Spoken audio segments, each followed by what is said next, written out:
हरि ओम।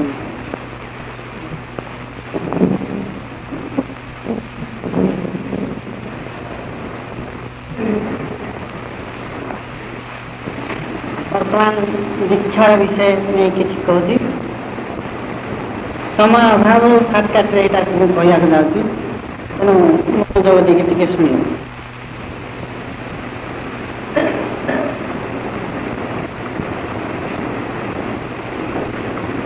रमेश दास कहते प्रकृत दीक्षार अर्थ हूँ दक्षता लाभ करा बुझा कर आम पाखे किसी शक्ति रही कि यथेष्ट नुह यथेष्ट शक्ति जो प्रकाश पाइब से आम दक्षता अर्जन कले बुझा पड़े प्रकृत कहला बेलू ज्ञान ही शक्ति स्रोत क्या जी जो विषय ज्ञान शिक्षा कला सी दिग्रे से शक्ति सामर्थ्य है जो दिग्रे आम उड़ाजाहाज उड़ुचे यही शक्ति क्या द्वारा ज्ञान द्वारा तार तो ज्ञान द्वारा गोटे सत्य बुझीपारे से सत्य को काम लगे तेणु परमाणु शक्ति द्वारा जे सब किसी ध्वंस करहब से सत्य को आम ज्ञान द्वारा बुझीपारे तेणु से काम लगे कारण प्रत्येक जहाँ किसी कार्यकारी होती सब ज्ञान रही तेणु जे जेते ज्ञानी से शक्तिवान तेणु मोट उपर आंतर या जना पड़ी प्रकृति किए शक्तिवान ऋषि मैंने ही शक्तिवान क्या समस्त शक्ति जहाँ का पाखे रही समस्त शक्तिर विषय वस्तु को जे जानी ऋषि बोली कहू जी कि प्रकृत रहस्य को जानी निश्चित भाव बहुत किसी शक्ति रही से सत्य को जे जानी आम लास्ट कौन कहू सत्य द्रष्टा ऋषि कहले सत्य द्रष्टा को बुझाए से ऋषि केमी ज्ञान शिक्षा करिया मनोभाव पोषण कर धीरे धीरे ज्ञान शिक्षा कर परम सत्य को जानी जानवर शेष को से ऋषि होगले जे ऋषि निश्चित भाव पाखे बहुत किसी क्षमता रही से शक्तिवान जो शक्ति द्वारा कि जो ज्ञान द्वारा कि जो दुख प्रति मुहूर्त आम कौन भोगुलु से दुख रू से उद्धार पाईगले से दुख रू से उद्धार पाईगले वर्तमान आम सब से ज्ञान शक्ति नथिबारु दुख आसते आम सब कांदिक रोचु पार्टी कर रोचु दुख दुख बोली कि दुख जाए केमी जीव कौन करने पड़ो ए संबंधी धारणा आम कि भी ना से दुख धारणा आम इच्छा करें दुखर विषय वस्तु सब से संबंधी ज्ञान दुख जो केमी जीव शिक्षा करवा दरकार कि नहीं निश्चित भाव दरकार ना दुख क्यों जीव तेणु दुख जे केमी जीव बा निज स्वरूप को जे मनीष केमी लाभ कर सब ज्ञान मनीष शिक्षा करवा दरकार हेले ये मनीष शिक्षा कर पारनी अज्ञान द्वारा पुणी अज्ञान द्वारा से जड़ित होते जो ज्ञान प्रकाश पाया कथा से प्रकाश पाऊनी जे केमी जे तापारे ज्ञान प्रकाश पाऊनी कौन कले करने द्वारा जो ज्ञान प्रकाश पाइब से विषय बर्तमान आलोचना करिया ब्रह्म ज्ञान दृष्टि कथा विचार करके नहीं यही कथा शेष आम पहुँचा शास्त्र अच्छी ब्रह्म विचार कले मु गौ हेली ब्रह्म विचार कले मु गौ हेली तार विभिन्न भाव प्रकाश पाए तार अर्थ गौहेबीर अर्थ विभिन्न भाव प्रकाश पाए ये गोटे सिद्धांत ब्रह्म यदि बहु भाव प्रकाश पाइबे तार विभिन्न रूप रेखार जो से प्रकाश पाइबे निजक से भूली जा सिद्धांत से निजक भूली जाए उदाहरण स्वरूप आम केतरा तर पॉइंट सब कहूँ बर्तमान मनीष रूप धारण कले कि प्रथम आम ब्रह्म थे से ब्रह्म ही विचार कले मुझे गोहेबी है मनीष हेले आम के मन अच्छी कि प्रथम पूर्व ब्रह्म थी बोलिकी ना जे जो रूप धारण कर सिद्धांत हूँ जे जो रूप धारण कर से रूप अनुसार से गुण प्रकाश पाइब तार पूर्ववर्ती अवस्था को स्थिति को विषय वस्तु से भूली सिद्धांत उदाहरण ये बर्तमान आप कि शुणुंट आप घर कथा सब भूली जाइए जो परिवेश जो परिस्थिति आम रहा से गुण ही प्रकाश पाइब, जो रूप को आम धारण करवा से गुण ही प्रकाश पाइब। तार आ गए षष्ठ दृष्टांत ए नाट्य जिते कौन सी नाट्य हुए न ड्रामा हुए, जिते कौन सी लोक जब रजा वेश हो जाइए बोले रजा वेश धारण कर आसव से निजक रजा बोली ही विचार कर मुझे से कौन से जने कौन गरीब लोक जड़े बावरी बोल ना जड़े कौन ये जेकोसी गोटे जातिर लोक ना गोरु चरिया लोक जदि रजा वेश जाइए से निजक से रजा वेश धारण करता बेलू निजक रजा बोली ही विचार तार पूर्व स्थिति को मन पड़ोनी मन पड़ोनी से निजक रजा बोली ही विचार कर रजा वेश जो फिटेदेव आउे से जोटा था सीटा तेणु जो मुहूर्त जो रूप आम धारण करुवा से रूप अनुसार से परिवेश परिस्थिति अनुसार से गुण ही प्रकाश पाइब। आम घरे अच्छु तो मुझे घरे मुझे संसारी मोर पिला पिले या फैक्ट्री पड़ेगा परिवेश बदलीगला सीठी मुझे मेकानिक भाई ही निजक आम अनुभव करा जदि आम स्कूल को जा टीचर हो घर फिर जन घरे स्कूल पढ़ेला से निजक अनुभव करते मुझे मास्टर यह तो सिद्धांत क्या जो परिवेश जो परिस्थिति जो रूप आम ना से गुण ही प्रकाश पाइब। ब्रह्म जो विचार कले मु गौ हेबी जो से विभिन्न रूप धारण करेंगे तार पूर्व स्थिति की मुझे ब्रह्म यहाँ भूलीजे कि ना निश्चित भाव भूलीजे।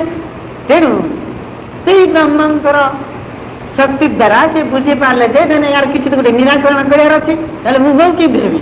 तेणु ता पूर्व से गोटे व्यवस्था कौन कले बो हेबा पूर्व से प्रथम ज्ञान भाव रहीगले बो हेबा पूर्व से प्रथम ज्ञान भाव रहीगले जाकि बो हेले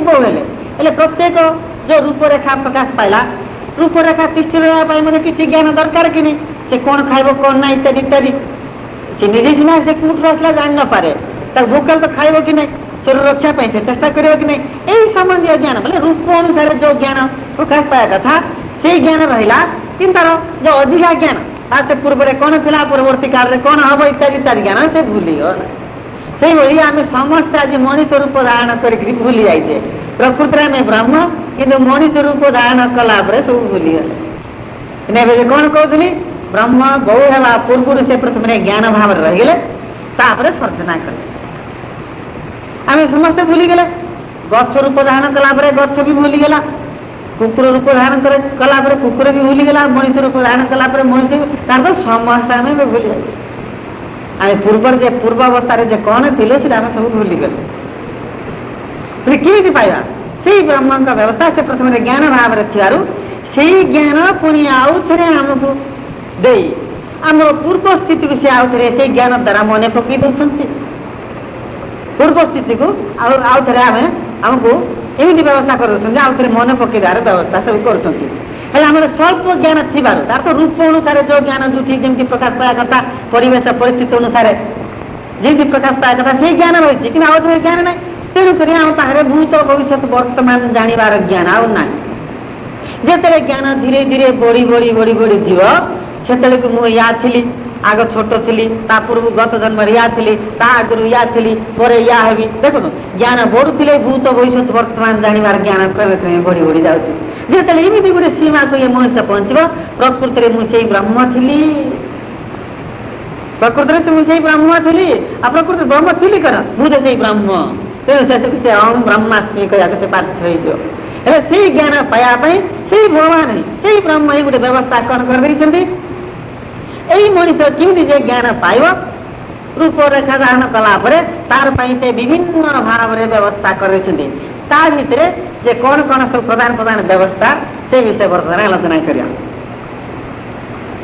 गुरु कथा आसला कहीं जहाँ आम ज्ञान बोलिक कहूँ प्रकृति ज्ञान को ही गुरु कह आम गुरु बोलिक बोले क्या बुझु बोले कौन गोटे रूपरेखा मनीष रूप को आम गुरु बोलिक बुझु एमती बुझे भूल हो ज्ञान को ही गुरु बोलिक कहला एवं ज्ञान क्षमता दृष्टि विचार कला बेलू तो वेद वेदांतर कथा सब शुणिले प्रकृति ज्ञान ही गुरु गुरु अर्थ ओजन महान भारी ओजन महान भारी मूल्यवान बोलिक किसी जदि थाए हूँ ज्ञान क्या ज्ञान द्वारा ही मूल्य को बुझिले ज्ञान द्वारा ही मूल्य को बुझिले ଜାଣି ମୂଲ୍ୟ କଣ ଆମେ କିଛି ବି ଆମେ ଜାଣିପାରିନଥାନ୍ତୁ। ହେଲେ କାହାର ମୂଲ୍ୟ ଆମେ କିଛି ବି ଜାଣିପାରିନଥାନ୍ତୁ। ହେଲେ ତାର ମୂଲ୍ୟ ଯେ କେତେ କେତେଟା ଉପମାନ ଦେଇକି ବୁଝି ଦଉଛି। ଆମେ ଭଗବାନଙ୍କୁ ବୁଝିଲେ କାହା ଦ୍ୱାରା? ଜ୍ଞାନ ଦ୍ୱାରା। ଭଗବାନ ଅଛି ବୋଲିକି ବୁଝିଲେ କାହା ଦ୍ୱାରା? ଭଗବାନ ଦ୍ୱାରା। ତାଙ୍କ ସ୍ୱରୂପ ଯେ ଇୟା ବୋଲିକି ବୁଝିଲେ କାହା ଦ୍ୱାରା? ଜ୍ଞାନ ଦ୍ୱାରା। ମଣିଷ ଯେ ଇଏ ମଣିଷ ବୋଲି ବୁଝିଲେ କାହା ଦ୍ୱାରା? ଜ୍ଞାନ ଦ୍ୱାରା। ଏ ଯେ ଦେବତା ବୋଲି ବୁଝିଲେ କାହା ଦ୍ୱାରା? ଜ୍ଞାନ ଦ୍ୱାରା। ସବୁ କିଛି ଜ୍ଞାନ ଦ୍ୱାରା। ତାକୁ ସବୁ କିଛିର ମୂଲ୍ୟକୁ ବା ସବୁ କିଛିକୁ କେବଳ ଆମେ ଜ୍ଞାନ ଦ୍ୱାରା ବୁଝିପାରୁ। ଯୋଉ ଭଗବାନ କି ଏତେ ମହାନ, ଯୋଉ ଭଗବାନ କି ଏତେ ମହାନ, ଭଗବାନଙ୍କ ମୂଲ୍ୟ କେବେ ଆମେ କଳ୍ପନା କରିପାରିବା? କିନ୍ତୁ ସେଇ ଭଗବାନକୁ ଆମେ ଜ୍ଞାନ ଦ୍ୱାରା ଜାଣି ଦେଇ ପାରୁଛେ, ଉପଲବ୍ଧି କରିପାରୁଛେ, ଅଛନ୍ତି ବୋଲିକିରି ଅନୁଭବ କରିପାରୁଛେ। କିନ୍ତୁ ଜ୍ଞାନର ମୂଲ୍ୟ ହିଁ ବେଶୀ। ତେଣୁକରି ଜ୍ଞାନକୁ ହିଁ ଗୁରୁ କୁହାଗଲା। ତାର ଗୋଟେ ଉଦାହରଣ ଆପଣମାନେ ତ ପାଠ ପଢୁଥିବେ। ପାଠରେ କଣ ସକ୍ରେଟିସ୍ ଆର୍କିମିଡିସ୍‌ଙ୍କ କଥା ଆସିଛି। ଲିଓ ଥ୍ୟୋରୀ ସେ କଣ କହିଲେ? ମତେ ପୃଥିବୀ ବାହାରେ ଠିଆ ହେବାକୁ ଜାଗା ଦିଅ, ଏ ପୃଥିବୀକି ଟେକିଦେବି ବୋଲି କହିଲେ। ପୃଥିବୀ ତ କେତେ ଓଜନ, ପୃଥିବୀ ପୁଣି କେମିତି ଟେକିଦେବେ? ଲିଓ ଥ୍ୟୋରୀ ଦ୍ୱାରା ଆର୍କିମିଡିସ୍ ସୂତ୍ର। ଠିକ୍ ସେଇଭଳିଆ ତାଙ୍କୁ ବି ପରୀକ୍ଷା କରାଗଲା। ସେ ରଜା ସେଇଭଳିଆ ତାକୁ ସବୁ କିଛି ସାହାଯ୍ୟ କଲେ। ସେ ଗୋଟେ ଲିଓ ଥ୍ୟୋରୀ ଗୋଟେ କଣ ଆପ୍ଲାଏ କଲେ। ଗୋଟେ ବଡ ଜାହାଜ ଗୋଟେ କରାଗଲା। ସେ ଜାହାଜରେ ସବୁ ବାଲି ପଥର ମାଟି ସବୁ ପକା ହେଲା। ଜଣେ ଲୋକ ଏଡେ ବଡ କଣ ଜାହାଜକୁ ଟେକିଦେଲେ। ଏବେ ଯେ ଆମେ କ୍ରେନ୍ ସବୁ କ୍ରେନ୍ ଦ୍ୱାରା କେତେ କାମ କରୁଛେ ନା, ଏସବୁ ସେଇ ଲିଓ ଥ୍ୟୋରୀର ବିଷୟବସ୍ତୁ। ତେଣୁ ଏସବୁ କାହା ଦ୍ୱାରା ହେଲା? ଜ୍ଞାନ ଦ୍ୱାରା ହିଁ ହେଲା। ତେଣୁ ଜ୍ଞାନ ଦ୍ୱାରା ସବୁ କିଛି ସମ୍ଭବ। ତେଣୁ ଜ୍ଞାନ ହେଉଛି ଗୁରୁ। ସେଇ ଜ୍ଞାନ ଯାହା ମାଧ୍ୟମରେ ପ୍ରକାଶ ପାଉଛି ବା ଯାହା ଦ୍ୱାରା ଆମେ ଜାଣିପାରୁଛୁ ତାକୁ କହିଲେ ଗୁରୁ। ତାର ତ ମଣିଷ ରୂପରେ କିଛି ଆମେ ଜ୍ଞାନ ପାଉଥାରୁ ସେଇ ମଣିଷକୁ କହିଲେ ଗୁରୁ। କିନ୍ତୁ ମଣିଷ ଗୁରୁ ନୁହେଁ। ସେଇ ମଣିଷ ଭିତରେ ଯୋଉ ଜ୍ଞାନ ରହିଛି ସେଇ ଜ୍ଞାନ ହିଁ ଗୁରୁ। ସେଇ ଜ୍ଞାନ ମଣିଷ ମାଧ୍ୟମରେ ପ୍ରକାଶ ପାଉଥାରୁ ତାକୁ କହିଲେ ଆମେ ଗୁରୁ। ସେଇ ଜ୍ଞାନ ଯଦି କୁକୁର ମାଧ୍ୟମରେ ପ୍ରକାଶ ପାଆନ୍ତା, କୁକୁର ମଧ୍ୟ ଗୁରୁ। ଗଛ ମାଧ୍ୟମରେ ଯଦି ପ୍ରକାଶ ପାଆନ୍ତା, ଗଛ ମଧ୍ୟ ଗୁରୁ। ତାର ଜ୍ୱଳନ୍ତ ପ୍ରମା ଅବଧୂତ ଅମୃତ 24ଟା ଗୁରୁ କରୁଥିଲେ, ମହୁମାଛି ବି କରୁଥିଲେ, ସାପକୁ ବି କରୁଥିଲେ, ଜଣେ ବେଶ୍ୟାକୁ ବି କରୁଥିଲେ। ତାର ଯାହା ଦ୍ୱାରା ସେ ଜ୍ଞାନ ପାଇଲେ ତାକୁ ସେ ଗୁରୁ ବୋଲି କହିଲେ। ଏଠି ରୂପରେଖା ତାର କିଛି ସମ୍ପର୍କ ନାହିଁ। ଯୋଉ ରୂପରେଖା ମାଧ୍ୟମରେ ଆମେ ଜ୍ଞାନକୁ ପ୍ରାପ୍ତ କରୁ ସେଇ ରୂପରେଖାକୁ ଆମେ ସାଧାରଣତଃ ଗୁରୁ ବୋଲିକି କହୁଛୁ। କିନ୍ତୁ ଗୁରୁ ବୋଲି ସେ ରୂପରେଖା ନୁହେଁ। ସେଇ ରୂପରେଖା ଭିତରେ ଯୋଉ ସତ୍ୟକୁ ଆମେ ଅନୁଭବ କଲୁ ବା ଯୋଉ ଜ୍ଞାନକୁ ଆମେ ଅନୁଭବ କଲୁ ତାକୁ ହିଁ କୁହାହଉଛି ଗୁରୁ। କିନ୍ତୁ ଆମର ସେ ସବୁ ଧାରଣା ନଥିବାରୁ ଗୁରୁ କହିଲେ ମଣିଷକୁ ହିଁ ବୁଝୁଛୁ। ଗୁରୁ କହିଲେ ମଣିଷକୁ ହିଁ ବୁଝୁଛୁ। ଏଇଭଳି ଯେ ବିଚାର କରିବ ସେ କିଛି ବି ପାଇବନି। ଜ୍ଞାନକୁ ହିଁ ଗୁରୁ କୁହାଗଲା। ତେଣୁ ଗୁରୁ ମାନଙ୍କୁ ଯେତେବେଳେ ଆମେ ନମସ୍କାର କରୁଛୁ, ଅନେକ ଲୋକ ଏଇ ସବୁ ରହସ୍ୟ ନ ଜାଣୁଥିବାରୁ ମୁଁ ତାକୁ ନମସ୍କାର କରିବି କି, ତାର ବୟସ ଛୋଟ, ନହେଲେ ଇଏ ଜାତି, ଏମିତି ଆମେ ଅନେକ ସବୁ ଅହଙ୍କାର କରି ଗର୍ବ ମଧ୍ୟ କରୁ। କିନ୍ତୁ ଆମେ କଣ ତାର ରୂପରେଖାକୁ ନମସ୍କାର କରୁଛୁ? ତାର ଜାତି କି, ତାର ବୟସକୁ, ତାଙ୍କ ଭିତରେ ଥିବା ଜ୍ଞାନକୁ ହିଁ ଆମେ ନମସ୍କାର କରୁଛୁ। ଯେତେବେଳେ ସେ ଆଶୀର୍ବାଦ କରୁଛନ୍ତି କଣ ସେ କରୁଛନ୍ତି? ସେଇ ରୂପରେଖା ଆଶୀର୍ବାଦ କରୁଛି। ସେଇ ଜ୍ଞାନ ହିଁ ଆଶୀର୍ବାଦ କରୁଛି ବୋଲି ବୁଝା ପଡିବ। ସେଇ ଜ୍ଞାନ କାହା ମାଧ୍ୟମରେ ଆଶୀର୍ବାଦ କରୁଛି? ସେଇ ଶରୀର ମାଧ୍ୟମରେ। ସେଇ ଜ୍ଞାନ ଯାହାଙ୍କ ଭିତରେ ରହିଛି ବା ଯୋଉ ଶରୀର ଭିତରେ ରହିଛି ସେ ଶରୀର ମାଧ୍ୟମରେ ଜ୍ଞାନ ଆମକୁ ଆଶୀର୍ବାଦ କରୁଛି। এইভাবে ভাবে গুরুকে বুঝা দরকার। যে কি এইভাবে ভাবে গুরুকে বুঝে সে নিশ্চিত ভাবে জ্ঞান লাভ করে। না আমার পাখে যে অহংকার রহবে মু তাকে নমস্কার করবি, তা পারে শিক্ষা করবি কি, এটা জ্ঞান কেমনি বৃদ্ধি হব? কেন জ্ঞান বৃদ্ধি না হলে মনিষ দুঃখ পাইବାକୁ বাধ্য হব। আজ যেତେବେଳେ ଆମେ ଦୁଃଖ ପାଉଛୁ ତାର କାରଣ ଜ୍ଞାନର ଅଭାବ। ଜ୍ଞାନ ନଥିବାରୁ ହିଁ ଦୁଃଖ ପାଉଛୁ। ଟିଭିରେ ତ ଦେଖୁଥିବ ପୋଷ୍ଟମ୍ୟାନ ଚିଠି ହେଲା ବେଳକୁ ଚିଠି ପଢିପାରିବନି, ତା ପାଖେ ଯାଉଥିବ, ଟିଭିରେ ଦେଖୁଥିବେ କେତେ ଦୁଃଖ ପାଉଛି। ତେଣୁ ଯୋଉଠି ଅଜ୍ଞାନ ରହିଛି ସେଠି ନିଶ୍ଚିତ ଭାବରେ ଦୁଃଖ ରହିଛି। ଏ ଅଜ୍ଞାନୀକୁ ଜ୍ଞାନ ଦେବା ପାଇଁ ବା ଯୋଉଠି ନିର୍ଦ୍ଦିଷ୍ଟ ସ୍ତରର ଜ୍ଞାନ ରହିଛି ତାକୁ ଆଉଥରେ ପରିପୂର୍ଣ୍ଣ କରିବା ପାଇଁ ସେଇ ବ୍ରହ୍ମଙ୍କର ଇଚ୍ଛାରେ ହିଁ ଏଇ ବ୍ୟବସ୍ଥା ମଧ୍ୟ। ତାପରେ ଗୁରୁ କରି ସେ କୌଣସି ପ୍ରକାର ହଉ ତାର ସେ ପୂର୍ଣ୍ଣ ଜ୍ଞାନ ଲାଭ କରିକିରି ଦୁଃଖରୁ ଉଦ୍ଧାର ପାଉ, ତାର ନିଜକୁ ସେ ନିଜେ ଜାଣିପାରୁ ବୋଲିକିରି ବ୍ରହ୍ମଙ୍କର ବ୍ୟବସ୍ଥା। ଏଇ ବ୍ୟବସ୍ଥାକୁ ମୁନି ଋଷି ମାନେ ଜାଣିଲା ପରେ ଜ୍ଞାନ କେମିତି ମଣିଷ ପାଇବ, ଏ ଦୁଃଖ ଉଦ୍ଧାର ହବ, ତା ପାଇଁ ଏମାନେ ଏ ଦୀକ୍ଷାର ବ୍ୟବସ୍ଥା କରିଛନ୍ତି। ଦୀକ୍ଷାର ବ୍ୟବସ୍ଥା କଣ ଆଜିକାଲି କରାଯାଇଛି? କୋଉ ସତ୍ୟ ଯୋଗୁରୁ କୋଉ ଆୟୁ ଯୋଗୁରୁ ଏ ବ୍ୟବସ୍ଥା? ମଣିଷ କେମିତି ଜ୍ଞାନ ପାଇବ? ମଣିଷ କେମିତି ଜ୍ଞାନ ପାଇବ? ସେଥିପାଇଁ ଏ ଗୁରୁ ମାନଙ୍କର ବିଷୟବସ୍ତୁକୁ ଜାଣିଲା ପରେ ମୁନି ଋଷି ମାନେ ଅନେକ ଗୁରୁ ଅଛନ୍ତି, ମୋଟାମୋଟି ତାକୁ ଶାସ୍ତ୍ର ଭାବରେ ଭାଗରେ ବିଭକ୍ତ କରିଛନ୍ତି ଗୁରୁମାନେ। 7 ଭାଗ ଭିତରେ 5 ଭାଗ ହିଁ ପ୍ରଧାନ ଗୁରୁ। ତାକୁ ପୁଣି ପରବର୍ତ୍ତୀ କାଳରେ 2 ଭାଗରେ ବିଭକ୍ତ କରିକି ଜଣକୁ ଦୀକ୍ଷା ଗୁରୁ ଜଣକୁ ଶିକ୍ଷା ଗୁରୁ ଲେଖିଦେଲେ। ତ 7 କେତେ ଆମେ କିଛି ବୁଝିପାରିଲେନି। କିନ୍ତୁ ସେ ଯୋଉ 5 ଭାଗ ଗୁରୁ ଯେ କ'ଣ, କେମିତି ଯେ ଆମେ ଜ୍ଞାନ ପ୍ରାପ୍ତ କରୁଛୁ, ଅଜ୍ଞାନ ଅବସ୍ଥାରେ ଥିବା ଅବସ୍ଥାରେ ଆମେ ଯେ କେମିତି ଧୀରେ ଧୀରେ ଜ୍ଞାନ ପ୍ରାପ୍ତ କରୁଛୁ, ବସେଇ ବ୍ରହ୍ମ ଯେ କେମିତି ତାର ବ୍ୟବସ୍ଥା କରିଛନ୍ତି, ବର୍ତ୍ତମାନ ସେସବୁ ଆଲୋଚନା କରିବା। ପ୍ରଥମ ଗୁରୁକୁ ଗୁରୁ ଶାସ୍ତ୍ର କାହାକୁ ପଏଣ୍ଟ ଆଉଟ୍ କରୁଛି, କାହାକୁ ଚିହ୍ନିତ କରୁଛି? ମାକୁ। ତାର ତ ମା ହଉଛି ପ୍ରଥମ ଗୁରୁ। ପିଲା ଯେତେବେଳେ ଜନ୍ମ ହଉଛି ତାକୁ କିଏ ଶିକ୍ଷା ଦଉଛି? ମା ହିଁ ତ। ଇଏ ତୁମ ବାପା, ନହେଲେ ତୁମ ଭାଇ, ତୁମ ଭଉଣୀ, ନହେଲେ ଇଏ ତୁମ ଆଉ ଅନ୍ୟାନ୍ୟ ଅଜା କି ନହେଲେ ଆଉ କ'ଣ କିଛି ନା କିଛି ଏସବୁ କିଏ ଶିକ୍ଷା ଦଉଛି? ମା। କିଛି ଦିନ ଗଲା ପରେ ସେ ଯେତେବେଳେ ତାଲ ବୁଲ କରୁଛି, ଘରୁ ବାହାରକୁ ଯିବାକୁ ଇଚ୍ଛା କରୁଛି, ବାପା ଯେତେବେଳେ ବାହାରକୁ ଯିବ ସେତେବେଳକୁ ମତେ କାଠ ବୋଲିକି କହୁଛି, ମୁଁ ଟିକେ ବୁଲିଯିବି ବୋଲି କହୁଛି, ନହେଲେ ଚକଲେଟ୍ ମତେ କିଣିଦିଅ, ମୁଁ ନହେଲେ ମୁଁ କିଣିବାକୁ ଯିବି ବୋଲି କହୁଛି। ସେ ଅବସ୍ଥାରେ ବାପା ତାକୁ ପଳେଇକି ଯେତେବେଳେ ବାହାରକୁ ନେଉଛି, ସେତେବେଳେ ସେ ପଚାରୁଛି ଏଇଟା କ'ଣ, ସେଇଟା କ'ଣ, ସେଇଟା କ'ଣ? ସେତେବେଳେ ବାପା ଉତ୍ତର ଦଉଛି ଏଇଟା ମଟର କାର୍, ଏଇଟା ବିସ୍କେଟ୍, ଏଇଟା ନହେଲେ କମଳା, ଯାହା କିଛି ସେ ଯାହା ସବୁ ଯାକ କ'ଣ ପ୍ରଶ୍ନ କରୁଥିବ, ବାପା ତାକୁ ଉତ୍ତର ଦଉଛି। ସେ ନ ଜାଣିଲେ ମଧ୍ୟ ତାକୁ ବାପା ଧୀରେ ଧୀରେ ଶିକ୍ଷା ଦଉଛି, ୟା ନା ହଉଛି ୟା, ତାକୁ ଏମିତି କହିବେ, ଏମିତି ଉଚ୍ଚାରଣ କରିବା ଇତ୍ୟାଦି ଇତ୍ୟାଦି। ତେଣୁ ଦ୍ୱିତୀୟ ଗୁରୁ ହେଲେ ବାପା। ତାକୁ ପ୍ରଥମେ କହିଲି ଯାହା ଦ୍ୱାରା ଆମେ ଜ୍ଞାନ ପ୍ରାପ୍ତ କରୁଛୁ ତାକୁ ଆମେ କହିଲେ ଗୁରୁ। କିନ୍ତୁ ଯାହା ଦ୍ୱାରା ଆମେ ପ୍ରାପ୍ତ କଲୁ ବା ଯୋଉ ଘଟ ଦ୍ୱାରା, ଯୋଉ ଘଟ ଭିତରେ ଯୋଉ ଜ୍ଞାନ ରହିଛି ସେଇ ଜ୍ଞାନ ହିଁ ପ୍ରକୃତରେ ଗୁରୁ। ଜ୍ଞାନକୁ ହିଁ ଗୁରୁ କୁହାଗଲା। କିନ୍ତୁ ସେ ଜ୍ଞାନ କେମିତି ପ୍ରକାଶ ପାଇବ? କାହା ଗୋଟେ ମାଧ୍ୟମରେ ତ ପ୍ରକାଶ ପାଇବାର ଅଛି। ତେଣୁ ମା ମାଧ୍ୟମରେ ଜ୍ଞାନ ପ୍ରକାଶ ପାଇଲା, ତାପରେ ଆମେ ତାକୁ ଶିକ୍ଷା କଲେ, ବାପାଙ୍କ ଦ୍ୱାରା ଆମେ ଶିକ୍ଷା କଲେ। ହେଲା କେତେଟା ଗୁରୁ ହେଲା? 2ଟା ଗୁରୁ, 5ଟା ଗୁରୁ କଥା କହୁଥିଲି। ତୃତୀୟ ଗୁରୁ ହେଲା କ୍ଲାସ୍ ଟିଚର। ତାପରେ ସ୍କୁଲକୁ ଯାଇକରି କିଛି ଶିକ୍ଷା କଲେ, ଯିଏ ଆମକୁ ଜ୍ଞାନ ଦେଲେ ତାକୁ ଆମେ କ'ଣ କଲେ? ଗୁରୁ କହିଲେ। ଆଉ ଆଜିକାଲି ତ ଶିକ୍ଷକ ବି କହୁଛନ୍ତି, ଟିଚର ବି, ଇଂଲିଶରେ ଟିଚର ବି କହୁଛନ୍ତି। ହେଲେ କେତେଟା ଗୁରୁ ହେଲେ? 3ଟା ଗୁରୁ। ଚତୁର୍ଥ ଗୁରୁ ହେଲେ 3ଟା ଗୁରୁ ପର୍ଯ୍ୟନ୍ତ ଆମେ କ'ଣ ଶିକ୍ଷା କଲେ? ଏ ସାଂସାରିକ ବିଷୟବସ୍ତୁ, ସ୍କୁଲରେ ଯୋଉଟା ଶିକ୍ଷା କଲେ ଜୀବନ ଅର୍ଜନ କରିବା ପାଇଁ, ତାର ତ ଜୀବନକୁ ବଞ୍ଚିବା ପାଇଁ କୌଣସି ବୃତ୍ତି କରି ବଞ୍ଚିବା ପାଇଁ ଯାହା କିଛି ଆବଶ୍ୟକ, ଯୋଉ ସମ୍ବନ୍ଧୀୟ ଜ୍ଞାନ ଆବଶ୍ୟକ, ସେଇ ସମ୍ବନ୍ଧୀୟ ଜ୍ଞାନ ଆମେ ସ୍କୁଲରେ ଶିକ୍ଷା କଲେ। କିନ୍ତୁ ଭଗବାନ ଯେ କିଏ କ'ଣ ସେଇ ସମ୍ବନ୍ଧୀୟ ଜ୍ଞାନ ଆମେ ସ୍କୁଲରେ ପାଇପାରିଲା। ତେଣୁ ଚତୁର୍ଥ ଗୁରୁ ଯାହାକୁ ଆମେ କର୍ମଗୁରୁ ବୋଲି କହୁଛୁ, କର୍ମଗୁରୁ ଦ୍ୱାରା ଆମେ ଜାଣିଲେ ଯେ ଭଗବାନ ମାନେ ଜଣେ ଅଛନ୍ତି, ତାଙ୍କ ନାଁ ୟା। ଭଗବାନ କିଏ କ'ଣ ଆମେ ଜାଣିନେ, କିନ୍ତୁ ତାଙ୍କ ନାଁ ଯେ ୟା ବୋଲିକିରି କର୍ମଗୁରୁଙ୍କ ଦ୍ୱାରା ଭଗବାନଙ୍କ ନାମକୁ ପ୍ରଥମେ ଆମେ ଶୁଣିଲୁ। ଏଇଟା ହେଉଛି ଭଗବାନଙ୍କ ନାମ ବୋଲି ପ୍ରଥମେ ଆମେ କର୍ମଗୁରୁଙ୍କ ଦ୍ୱାରା ଜାଣିଲୁ। ହେଲେ ନାଁ ସିନା ଜାଣିଲେ, କିନ୍ତୁ ଭଗବାନ କୋଉଠି ଅଛନ୍ତି, କେମିତି ଅଛନ୍ତି, ତାଙ୍କ ସ୍ୱରୂପ କ'ଣ, କ'ଣ କଲେ ତାଙ୍କ ମଣିଷ ଲାଭ କରିବ, ଏ ବିଷୟରେ ତାଙ୍କୁ କିଛି ଧାରଣା ନାହିଁ।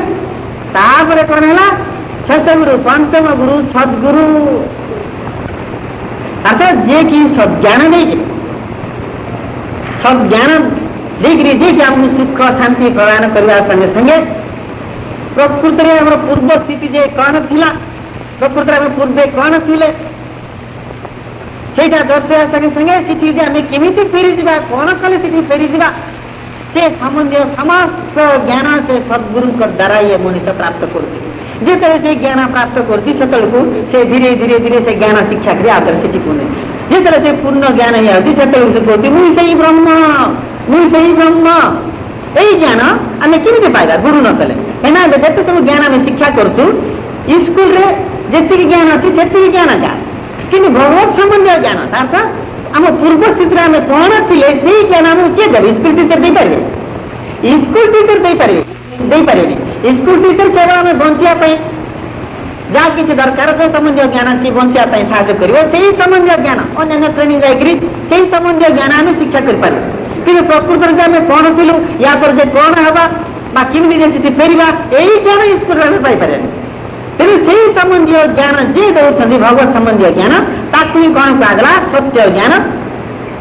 ତାକୁ ହିଁ କୁହାଗଲା ସତ୍ୟ ଜ୍ଞାନ, ଧର୍ମ ଜ୍ଞାନ, ନ୍ୟାୟ ଜ୍ଞାନ। ସେଇ ଜ୍ଞାନକୁ ଯିଏ ଦିଅନ୍ତି ତାକୁ ଆମେ କ'ଣ କରେ? ସଦ୍ଗୁରୁ। ପ୍ରକୃତରେ କୁହାଗଲା ବେଳକୁ ସଦ୍ଗୁରୁ ମାନେ ହିଁ ମୁକ୍ତ ପୁରୁଷ। ତାର ସେମାନେ ନିଜେ ମୁକ୍ତ ହେଇଥିବାରୁ, ନିଜେ ସେ ସ୍ଥିତିକି ଯାଇଥିବାରୁ ସେ ସମ୍ବନ୍ଧୀୟ କଥା ସେମାନେ ଜାଣିଛନ୍ତି। ତେଣୁ ତାଙ୍କରି ଆଶ୍ରୟ ନେବା ଦ୍ୱାରା ହିଁ ଏଇ ମଣିଷ ସେଇ ଜ୍ଞାନ ଶିକ୍ଷା କରିକିରି ଇଏ ଦିନେ ମଧ୍ୟ ସେଇ ସ୍ଥିତିକି ପହଞ୍ଚିବ। এই উদ্দেশ্যে মুনি ঋষি মানে এই দুঃখর উদ্ধার করিয়া পাই অজ্ঞান জীবকু দীক্ষার ব্যবস্থা করেছেন। তেমনি প্রথমে ইচ্ছা হল দীক্ষা নেওয়ার দ্বারা মଣିষ কଣ হব দক্ষতা লাভ করিব। কি দক্ষতা? কি দক্ষতা?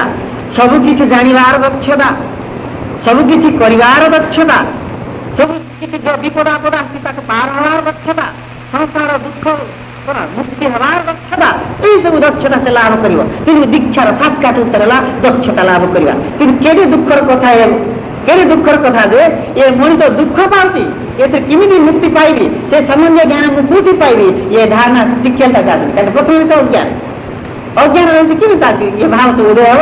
ତେଣୁ ମୁନି ଋଷି ମାନେ ବ୍ୟବସ୍ଥା କରିଛନ୍ତି ଯେ ଆକୁ ଏତେ ବର୍ଷ ହେଲେ ଆକୁ ଦୀକ୍ଷା ଦିଆଯିବ ବା ଏଇଟା ଦୀକ୍ଷା ନେବା ଉଚିତ, ନହେଲେ ଏସବୁ ଜ୍ଞାନ ସେ ପାଇବନି ବୋଲି ପୂର୍ବରୁ ହିଁ ଏ ବ୍ୟବସ୍ଥା କରିଦେଇଛନ୍ତି। କିନ୍ତୁ ଆଜିକାଲି ଦୀକ୍ଷାର କଥା କହିବା କ୍ଷଣି ଦୀକ୍ଷାର କଥା କହିବା ୟାର ସୁଖକୁ ଶାନ୍ତିକୁ ଆନନ୍ଦକୁ ମୁକ୍ତିବାକୁ ଇଚ୍ଛା କରୁଛନ୍ତି। ଦୀକ୍ଷାର କଥା କହିଲା ବେଳକୁ ପଛେଇ ଯାଉଛି। ପଛେଇବା କଥା ମଧ୍ୟ କାହିଁକି ହେଇଥିଲେ ଆଜିକାଲି ଗୁରୁମାନେ ଯେମିତି ହେଲେନି, ଆଉ ବିଶେଷ କରିକି କର୍ଣ୍ଣଗୁରୁ ମାନେ, ଏଠି ଯଦି କିଏ କର୍ଣ୍ଣଗୁରୁ ଥିବେ କିଛି ବିଚାର କରିବେନି, ପ୍ରକୃତ କଥା କହିବାକୁ ଅଛି। କର୍ଣ୍ଣଗୁରୁ ମାନେ ଏମିତି ହେଲେଣି ଯେ ଶିଷ୍ୟକୁ ନହେଲେ ଭକ୍ତକୁ ଭଲ ଜ୍ଞାନ ଦେଇକିରି ତାଙ୍କର ମଙ୍ଗଳ କରିବେ କଣ, ତାଙ୍କୁ ଅମଙ୍ଗଳ ହିଁ ତାର ପୁରାପୁରି ସର୍ବନାଶ କରିଦେଉଛନ୍ତି। କାହିଁକିନା ବର୍ଷକୁ ଥରେ ଆସିଛନ୍ତି ଆମର ମାମୁଲି, ବର୍ଷକୁ ଥରେ ଆସିଛନ୍ତି ଆମର ମାମୁଲି, ସେ ଜ୍ଞାନ ପାଉ ନ ପାଉ ତାଙ୍କରି ମାମୁଲି ତାଙ୍କୁ ମିଳେ। ତାଙ୍କ ଏଇ ପଇସା ଦ୍ୱାରା ସେମାନେ ବଞ୍ଚି ରହୁଛନ୍ତି ବିନା ପରିଶ୍ରମରେ ଗୁରୁମାନେ ବଞ୍ଚୁଥିବାରୁ ଲୋକମାନେ ମଧ୍ୟ ଅନୁଭବ ହେଇଯାଇଛି। ତେଣୁକରି ଗୁରୁଙ୍କର କଥା ଦୀକ୍ଷା କଥା କହିଲା ବେଳକୁ ପଛଘୁଞ୍ଚା, ପ୍ରକୃତ ସ୍ୱାଭାବିକ ପଛଘୁଞ୍ଚା ଦେବା କଥା କି ନାହିଁ, ତେଣୁକରି ପଛଘୁଞ୍ଚା ଦେଉଛନ୍ତି। କିନ୍ତୁ ପ୍ରକୃତରେ ଶାସ୍ତ୍ର କଣ କହୁଛି, ଗୁରୁ କରିବା ପୂର୍ବରୁ ଗୁରୁଙ୍କୁ ଚିହ୍ନିକରି ଗୁରୁ କରିବା ଦରକାର। କିନ୍ତୁ ଆମର ସେସବୁ ଧାରଣା ନାହିଁ। ଆମର ମା କରିଛନ୍ତି ଗୁରୁ, ଆମର ବାପା କରିଛନ୍ତି ଗୁରୁ, ତାଙ୍କୁ ହିଁ ଗୁରୁ କରିବୁ। ଆଉ ସେ ବାପା ମା ମଧ୍ୟ ଅଜ୍ଞାନ, ତାଙ୍କର ତ ପୂର୍ଣ୍ଣ ଜ୍ଞାନ ନାହିଁ। ଆଉ ଆମେ ଯାହାକୁ ଗୁରୁ କରିବୁ ତୁ ମଧ୍ୟ ତାକୁ ହିଁ ଗୁରୁ କରିବୁ ବୋଲି ପୁଅକୁ ମଧ୍ୟ ଶିଖେଇବେ। ସେ ଅଜ୍ଞାନୀ ହେଇଥିଲେ ମଧ୍ୟ, ଗଧ ହେଇଥିଲେ ମଧ୍ୟ, କିଛି ଜ୍ଞାନ ନଥିଲେ ବୋଲେ ତାକୁ ମଣିଷ ଗୁରୁ କରିବାକୁ ବାଧ୍ୟ। ଆଉ କଣ ଜ୍ଞାନ କଣ ପାଇବ? ଏସବୁ ଦୁଃଖ, ଯୋଉ ଦୁଃଖକୁ ସେ ଦୁଃଖ ଗୁରୁଙ୍କ ଦ୍ୱାରା ପ୍ରତି ମୁହୂର୍ତ୍ତରେ ସେ ପୀଡ଼ିତ ହେଇକିରି ହିଁ ରହୁଛି। ତେଣୁ ମଣିଷ ଆଜି ଦୀକ୍ଷା କଥା କହିଲା ବେଳକୁ ଭୟଭୀତ ହେଇଯାଉଛି। ଆଉ ଶାସ୍ତ୍ର ମଧ୍ୟ କଣ କହୁଛି, ପ୍ରକୃତରେ ଗୁରୁ କଲେ ସଦ୍ଗୁରୁଙ୍କୁ ହିଁ ଗୁରୁ କରିବା କଥା। ସଦ୍ଗୁରୁଙ୍କୁ କାହିଁକିନା ଯିଏ ସଦ୍ଗୁରୁ ସେ ହେଉଛନ୍ତି ମୁକ୍ତ ପୁରୁଷ, ତାଙ୍କ ପାଖରେ ଲୋଭ ମୋହ କିଛି ନଥାଏ। କର୍ଣ୍ଣଗୁରୁ ଭଳିଆ ସେମାନେ ଏଇଟା ଦିଅ ସେଇଟା ଦିଅ କହିବେନି, ଆମେ ଦେଲେ ସେମାନେ ଗ୍ରହଣ କରିବେ, ନହେଲେ ନାହିଁ। ଯଦି ବା କିଛି ଗ୍ରହଣ କରନ୍ତି ଶିଷ୍ୟ ବା ଭକ୍ତ କଣ ଦେଲେ, ସେ ପୁଣି ତାଙ୍କର ତ ଘର ଦ୍ୱାର ନାହିଁ, ରହିଲେ ଆଶ୍ରମରେ, ପୁଣି ସେ ଧନ ନେଇକରି କୋଉଠି ରଖିବେ? ଆଶ୍ରମରେ। ତେଣୁ ସେ ଆଶ୍ରମକୁ ଯିଏ ଯିବେ ବା ଆଶ୍ରମରେ ରହିବେ, ସେ ତାର ତ ସମସ୍ତେ ଭୋଗ କରିବେ, ତାର ତ ପାବ୍ଲିକ ହିଁ ଭୋଗ କରୁଛନ୍ତି। ଯିଏ ସଦ୍ଗୁରୁକୁ କିଛି ଯଦି ଦାନ କରେ, ସେ ଦାନଟା ପାବ୍ଲିକ ହିଁ, ଆଉ ଥରେ ଆମେ ହିଁ ଭୋଗ କରୁଛୁ। ସେ ତ ଜଣେ କେତେ ଖାଇବେ?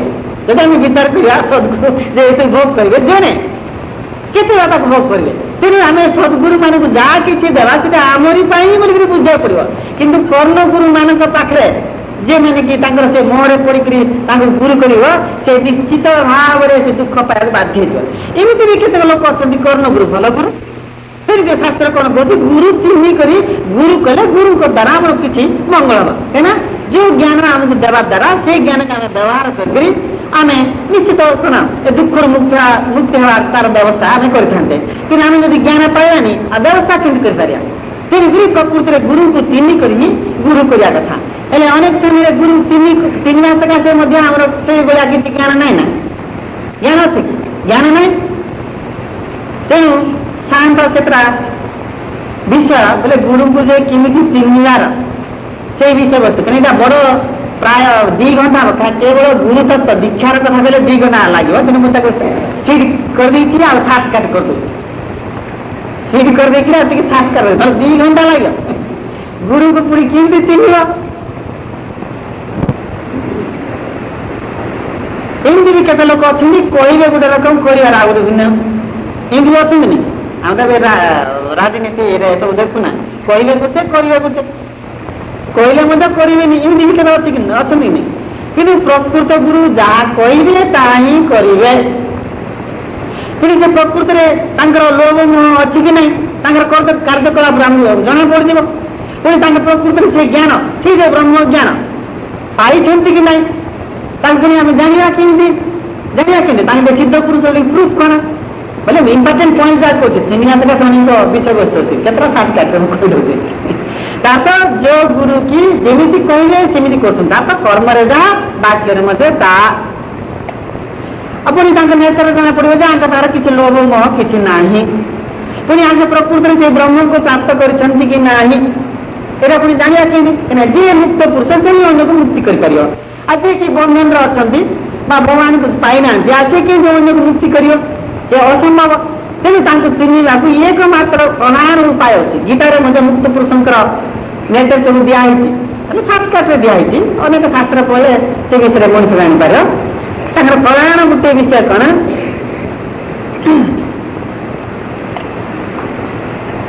ସେମାନେ ବ୍ରହ୍ମାଙ୍କର ସ୍ଥାନ ହେଉଛନ୍ତି ସେ ସତ୍ୟ ଲୋକ, ଯୋଉ ସାତଟା ସ୍ତର ରହିଛି, ମହାଲୋକ, ଜଣଲୋକ, ତପଲୋକ, ତାପରେ ଯାଇକି ସତ୍ୟ ଲୋକ। ସେ ସତ୍ୟ ଲୋକର ରହୁଛନ୍ତି କିନ୍ତୁ ବ୍ରହ୍ମ, ଯେମାନେ କି ଧୀରେ ଧୀରେ ସାଧନା ବେଳରେ ସେଇ ସତ୍ୟ ଲୋକ ସ୍ତରକୁ ପହଞ୍ଚି ବ୍ରହ୍ମକୁ ଉପଲବ୍ଧି କରିଥାନ୍ତି। ସେଠି ସେମାନେ ଯାହା ଉପଲବ୍ଧି କରିଥାନ୍ତି ତାହା ହିଁ ଆସିକିରି ଆଉ ଥରେ ଫେରିକିରି ଆମକୁ କହିଥାନ୍ତି। ହେଲେ କହିବା ଭିତରେ ମଧ୍ୟ ଫରକ ଅଛି। ଉଦାହରଣ ସ୍ୱରୂପ ମନକୁ କିଏ ଜଣେ ଦିଲ୍ଲୀ ଦେଖିଥିବେ, ଦେଖିବା ତ ଅନେକ ପ୍ରକାର। କିଏ ଦୂରରୁ ଟ୍ରେନ୍ ଗଲାବେଳକୁ ବି ଦେଖିଥିବ ଏଇଟା ହେଉଛି ସେ ଦିଲ୍ଲୀ। କିଏ ଗାଁ ପାଖକୁ ବି ସେ ଯାଇକିରି ଦେଖିଥିବ।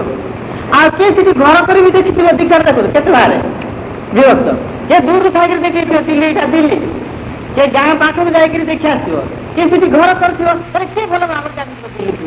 ଯିଏ ସେଠି ଘର କରିଥିବ ସେଇ ଭଲ ଭାବରେ ସେ ଦିଲ୍ଲୀର ବିଷୟବସ୍ତୁ ଜାଣିଥିବ। ସେମିତି ଯିଏ କି ସେଇ ବ୍ରହ୍ମଙ୍କୁ, ସେଇ ସତ୍ୟରୂପୀ ବ୍ରହ୍ମଙ୍କୁ ଯିଏ କି ଜ୍ଞାନ ତ ଅଜ୍ଞାନୀ, ଆମେ କ'ଣ ବୁଝିବା? ଯାଉ ଇଏ ବହୁତ କିଛି ଜାଣିଛନ୍ତି, ଏମାନେ ବିଚାର କରିବା କି ନାହିଁ? ଇଏ ବହୁତ କିଛି ଜାଣିଛନ୍ତି। ଯେଭଳି ଭାବରେ ପ୍ରକୃତ ବିଷୟବସ୍ତୁ ନ ଜାଣିକରି ଗୁରୁ କରିବ, ସେ ଠକରେ ପଡ଼ିବ ହିଁ ପଡ଼ିବ, ଆଉ ସେ ଦୁଃଖ ପାଇବ ହିଁ ପାଇବ। ତାହେଲେ ତାଙ୍କୁ କେମିତି ଜାଣିବା? କାରଣ ଯିଏ କି ପ୍ରକୃତ ବିଷୟବସ୍ତୁକୁ ଜାଣିଥିବ, କୌଣସି ବିଷୟବସ୍ତୁକୁ ସେ ଅତି ସରଳରେ ବୁଝେଇଦେବ। ଅତି ସରଳରେ ବିଭିନ୍ନ ଶାସ୍ତ୍ର ସିଦ୍ଧାନ୍ତକୁ ମାନ ଦେଇକରି ବୁଝେଇବା ଦରକାର ନାହିଁ। କାରଣ ସେ ତ ପ୍ରତ୍ୟକ୍ଷ, ଏମାନେ ବିଚାର କରିବା କି ନାହିଁ? ଇଏ ବହୁତ କିଛି ଜାଣିଛନ୍ତି। ଯେଭଳି ଭାବରେ ପ୍ରକୃତ ବିଷୟବସ୍ତୁ ନ ଜାଣିକରି ଗୁରୁ କରିବ, ସେ ଠକରେ ପଡ଼ିବ ହିଁ ପଡ଼ିବ, ଆଉ ସେ ଦୁଃଖ ପାଇବ ହିଁ ପାଇବ।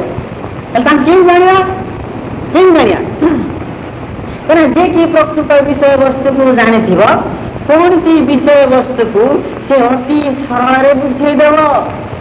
ଅତି ସରଳରେ ବିଭିନ୍ନ ଶାସ୍ତ୍ର ସିଦ୍ଧାନ୍ତକୁ ମାନ ଦେଇକରି ବୁଝେଇବା ଦରକାର ନାହିଁ। କାରଣ ସେ ତ ପ୍ରତ୍ୟକ୍ଷ, ପ୍ରାକ୍ଟିକାଲି ସବୁ ଦେଖିଛି। ଦେଖିଥିବା ଲୋକ ଅଳ୍ପ ସମୟରେ ଅଳ୍ପ ପଦ ବ୍ୟବହାର କରିକି ଗୋଟେ ବିଷୟକୁ ବୁଝେଇ ଦେଇଥିବ। ନ ଦେଖିଥିବା ଲୋକ ତାକୁ ବହୁତ ସବୁ ଉପମାନ ଦରକାର, କେତେ ଆଡୁ ସବୁ ବୁଲେଇ କଥାଟାକୁ କହିବ। ତେଣୁ ଯିଏ ପ୍ରକୃତରେ ଦେଖିଥିବ ସେ ସାତକାଟରେ ସ୍ପଷ୍ଟ ଭାବରେ ତାକୁ ସେ କହିଦେବ। ତେଣୁ ଯେମାନେ କି ସେଇ ସତ୍ୟ ଲୋକର କଥା ସବୁ ଜାଣିଛନ୍ତି, ତାପରେ ସେ ସତ୍ୟ ଲୋକରେ ବିଷୟବସ୍ତୁ ଯାହା କିଛି ରହିଛି ଭଗବତ ସମ୍ବନ୍ଧୀୟ ବିଷୟବସ୍ତୁ, ତାକୁ ସେ ସ୍ପଷ୍ଟ ଭାବରେ ସେ ଚିତ୍ରଣ କରିପାରିବ ବା କହିପାରିବ। ଆଉ ପୁଣି ସେ ଯାହା ସବୁ ଅନୁଭବ କରିଛି ତାହା ହିଁ ଆସିକିରି ଫେରି ଆସିକିରି ସେ ଆମକୁ ସବୁ କହିବ। ତାକୁ ହିଁ ଆମେ କ'ଣ କହୁଛୁ? ମହାପୁରୁଷଙ୍କର ନୀତି ବାକ୍ୟ ବା ବାଣୀ। ତେଣୁ ଯେତେ ସବୁ ମହାପୁରୁଷ ମାନେ ଅଛନ୍ତି ସମସ୍ତଙ୍କର ନୀତି ବାଣୀ ସବୁ ଯାକ ରହିଛି। କେନ ଯିଏ ଆଦେଶ ପ୍ରାପ୍ତ, ତାରପରେ ବ୍ରହ୍ମଙ୍କ ଦ୍ୱାରା ଯିଏ ଆଦେଶ ପ୍ରାପ୍ତ ସେ ହିଁ ଅନ୍ୟକୁ ଆଦେଶ ଦେଇପାରେ। ତେଣୁ ଜଣକୁ ନୀତି ଏଇ ଭାବରେ ତୁ ଚଳ ବୋଲି କେମିତି କହିପାରିବ? ସେଇ କ୍ଷମତା ଯାହାଙ୍କ ପାଖରେ ରହିଛି, ତାପରେ ଶିକ୍ଷୁ ଯେ ଆଦେଶ ପ୍ରାପ୍ତ ହେଇକରି ଆସିଛି ସେ ହିଁ ଅନ୍ୟକୁ ଆଦେଶ ଦେଇପାରିବ, ନହେଲେ କେବେହେଲେ ଦେଇପାରିବନି। ତେଣୁ ପ୍ରତ୍ୟେକ ମହାପୁରୁଷଙ୍କର ନୀତି ବାକ୍ୟ ସବୁ ଯାକ ରହିଛି। ଅରବିନ୍ଦଙ୍କର ରହିଛି, ନିଗମାନନ୍ଦଙ୍କର ରହିଛି, ବିବେକାନନ୍ଦଙ୍କର ରହିଛି, ଶିବାନନ୍ଦଙ୍କର ରହିଛି, ଯେତେ ସବୁ ମହାପୁରୁଷଙ୍କର। କିନ୍ତୁ ଯାହାକୁ ଆମେ ଜ୍ଞାନୀ ବୋଲି କହିବା, ଯାହାକୁ ଆମେ ସାଧୁ ବୋଲିକରି କହିବା, ତାଙ୍କର କିଛି ନାହିଁ। କିନ୍ତୁ ଅନେକ ସମୟରେ ଏମିତି ବି କେତେକ ଲୋକ ଶାସ୍ତ୍ର ମୁଖସ୍ଥ କରିକି କହିଦେଲା ବେଳକୁ ଆମେ କ'ଣ ବୁଝୁଛୁ? ଏଇସବୁ ରହସ୍ୟ ଆମେ ନ ଜାଣିପାରୁ। ଇଏ ପ୍ରକୃତିରେ ବଡ଼ କ'ଣ ସିଦ୍ଧ ପୁରୁଷ ବୋଲିକରି କହିଦେଉଛୁ। ଆଉ ସେ କହିବାଟା ତ କୌଣସି ଗୋଟେ ଶାସ୍ତ୍ରରୁ କହିଲା, ତା ଅନୁଭୂତି ସିଦ୍ଧ ବାକ୍ୟ ସେ କ'ଣ କହିଛି? ଦେଖି ସେ ଅନୁଭୂତି ସିଦ୍ଧ ବାକ୍ୟ, ତାପରେ ସେ ସତ୍ୟ ଲୋକର କଥା ଯିଏ କହୁଛି ସେ ହେଉଛି ଅନୁଭବ ସିଦ୍ଧ ବିଷୟ। ତେଣୁ ସେଇ ସମ୍ବନ୍ଧୀୟ ବାକ୍ୟ ଯେ କହିପାରୁଛି କୌଣସି ବହିର ଆଶ୍ରୟ ନେବା ଦରକାର ନାହିଁ, ସେଇ ସିଦ୍ଧ ପୁରୁଷ। ଏଇଭଳି ଭାବରେ ସିଦ୍ଧ ପୁରୁଷଙ୍କୁ ଜାଣିବାକୁ ପଡେ। କିନ୍ତୁ ଆମେ କଣ ସେଇ ଜ୍ଞାନ ନଥିବାରୁ ଯେ କି ବହୁତ କିଛି କହିପାରିଲା ବିଭିନ୍ନ ଶାସ୍ତ୍ର କଥା, ତାକୁ ଆମେ ସିଦ୍ଧ ପୁରୁଷ ବୋଲି କହୁଛୁ କି ନାହିଁ? ସେ ଜ୍ଞାନ ଆମେ ନିଜେ ଜାଣିନେ। ଏବେ ଆମେ ଦେଖିପାରୁ ଗୋଟେ ଦୃଷ୍ଟାନ୍ତ, ରାମକୃଷ୍ଣ ପରମହଂସ। ସେ ତ ବେଶୀ ପାଠ ପଢିନାହାନ୍ତି, ବେଦାନ୍ତ ବି ପଢିନାହାନ୍ତି, ପଞ୍ଚମ ଶ୍ରେଣୀ ପଢିଛନ୍ତି କି ନାହିଁ। ସେ କିନ୍ତୁ ଗୋଟେ ଜଟିଳ ପ୍ରଶ୍ନକୁ ଅତି ସରଳ ଭାବରେ ବୁଝେଇ ଦେଉଥିଲେ। କାରଣ ଯେ କି ସତ୍ୟ ଦ୍ରଷ୍ଟା ସେ ଅତି ସରଳରେ ଗୋଟେ ବିଷୟକୁ ସେ ବୁଝେଇ ଦେବେ। ତେଣୁ ଯେ କି ଅତି ସରଳରେ ବୁଝେଇ ଦେଉଛନ୍ତି, ଯାହାର କି ପ୍ରକୃତରେ ନୀତି ବାକ୍ୟ ସବୁ ଯାକ ରହିଛି, ସେ ହିଁ ପ୍ରକୃତରେ ସିଦ୍ଧ ପୁରୁଷ। ତାଙ୍କୁ ହିଁ ଆମେ ମୁକ୍ତ ପୁରୁଷ ବୋଲି କହୁ। କିନ୍ତୁ ଯାହାର ନାହିଁ, ଯେ କି ବିଭିନ୍ନ ଶାସ୍ତ୍ରର ସବୁ ଦୃଷ୍ଟାନ୍ତ ଦେଇକରି ଅନ୍ୟମାନଙ୍କୁ ବୁଝାଏ, ତାଙ୍କର ନିଜର ବ୍ୟକ୍ତିଗତ ଅନୁଭବ ସିଦ୍ଧ ବାକ୍ୟ କିଛି ନାହିଁ, ତାଙ୍କୁ ଆମେ ମହାପୁରୁଷ କହିଲେ ଭୁଲ ହେଇଛି। ଆମେ ନିଜେ ସେ ବିଷୟରେ ଜାଣିନଥିବାରୁ ଯେ ବେଶୀ କହୁଛୁ ତାକୁ ମହାପୁରୁଷ ବୋଲିକରି ବୁଝୁଛୁ। ଯେତେବେଳେ ପ୍ରଶ୍ନ ଆସିବ କାହିଁ ତୁମର ନୀତି ବାକ୍ୟ, କାହିଁ ତୁମର ଅନୁଭବ ସିଦ୍ଧ ବାକ୍ୟ କ'ଣ ଅଛି, ଦେଖାଇଲା ବେଳକୁ କିଛି ନଥିବ, କିଛି ନଥିବ।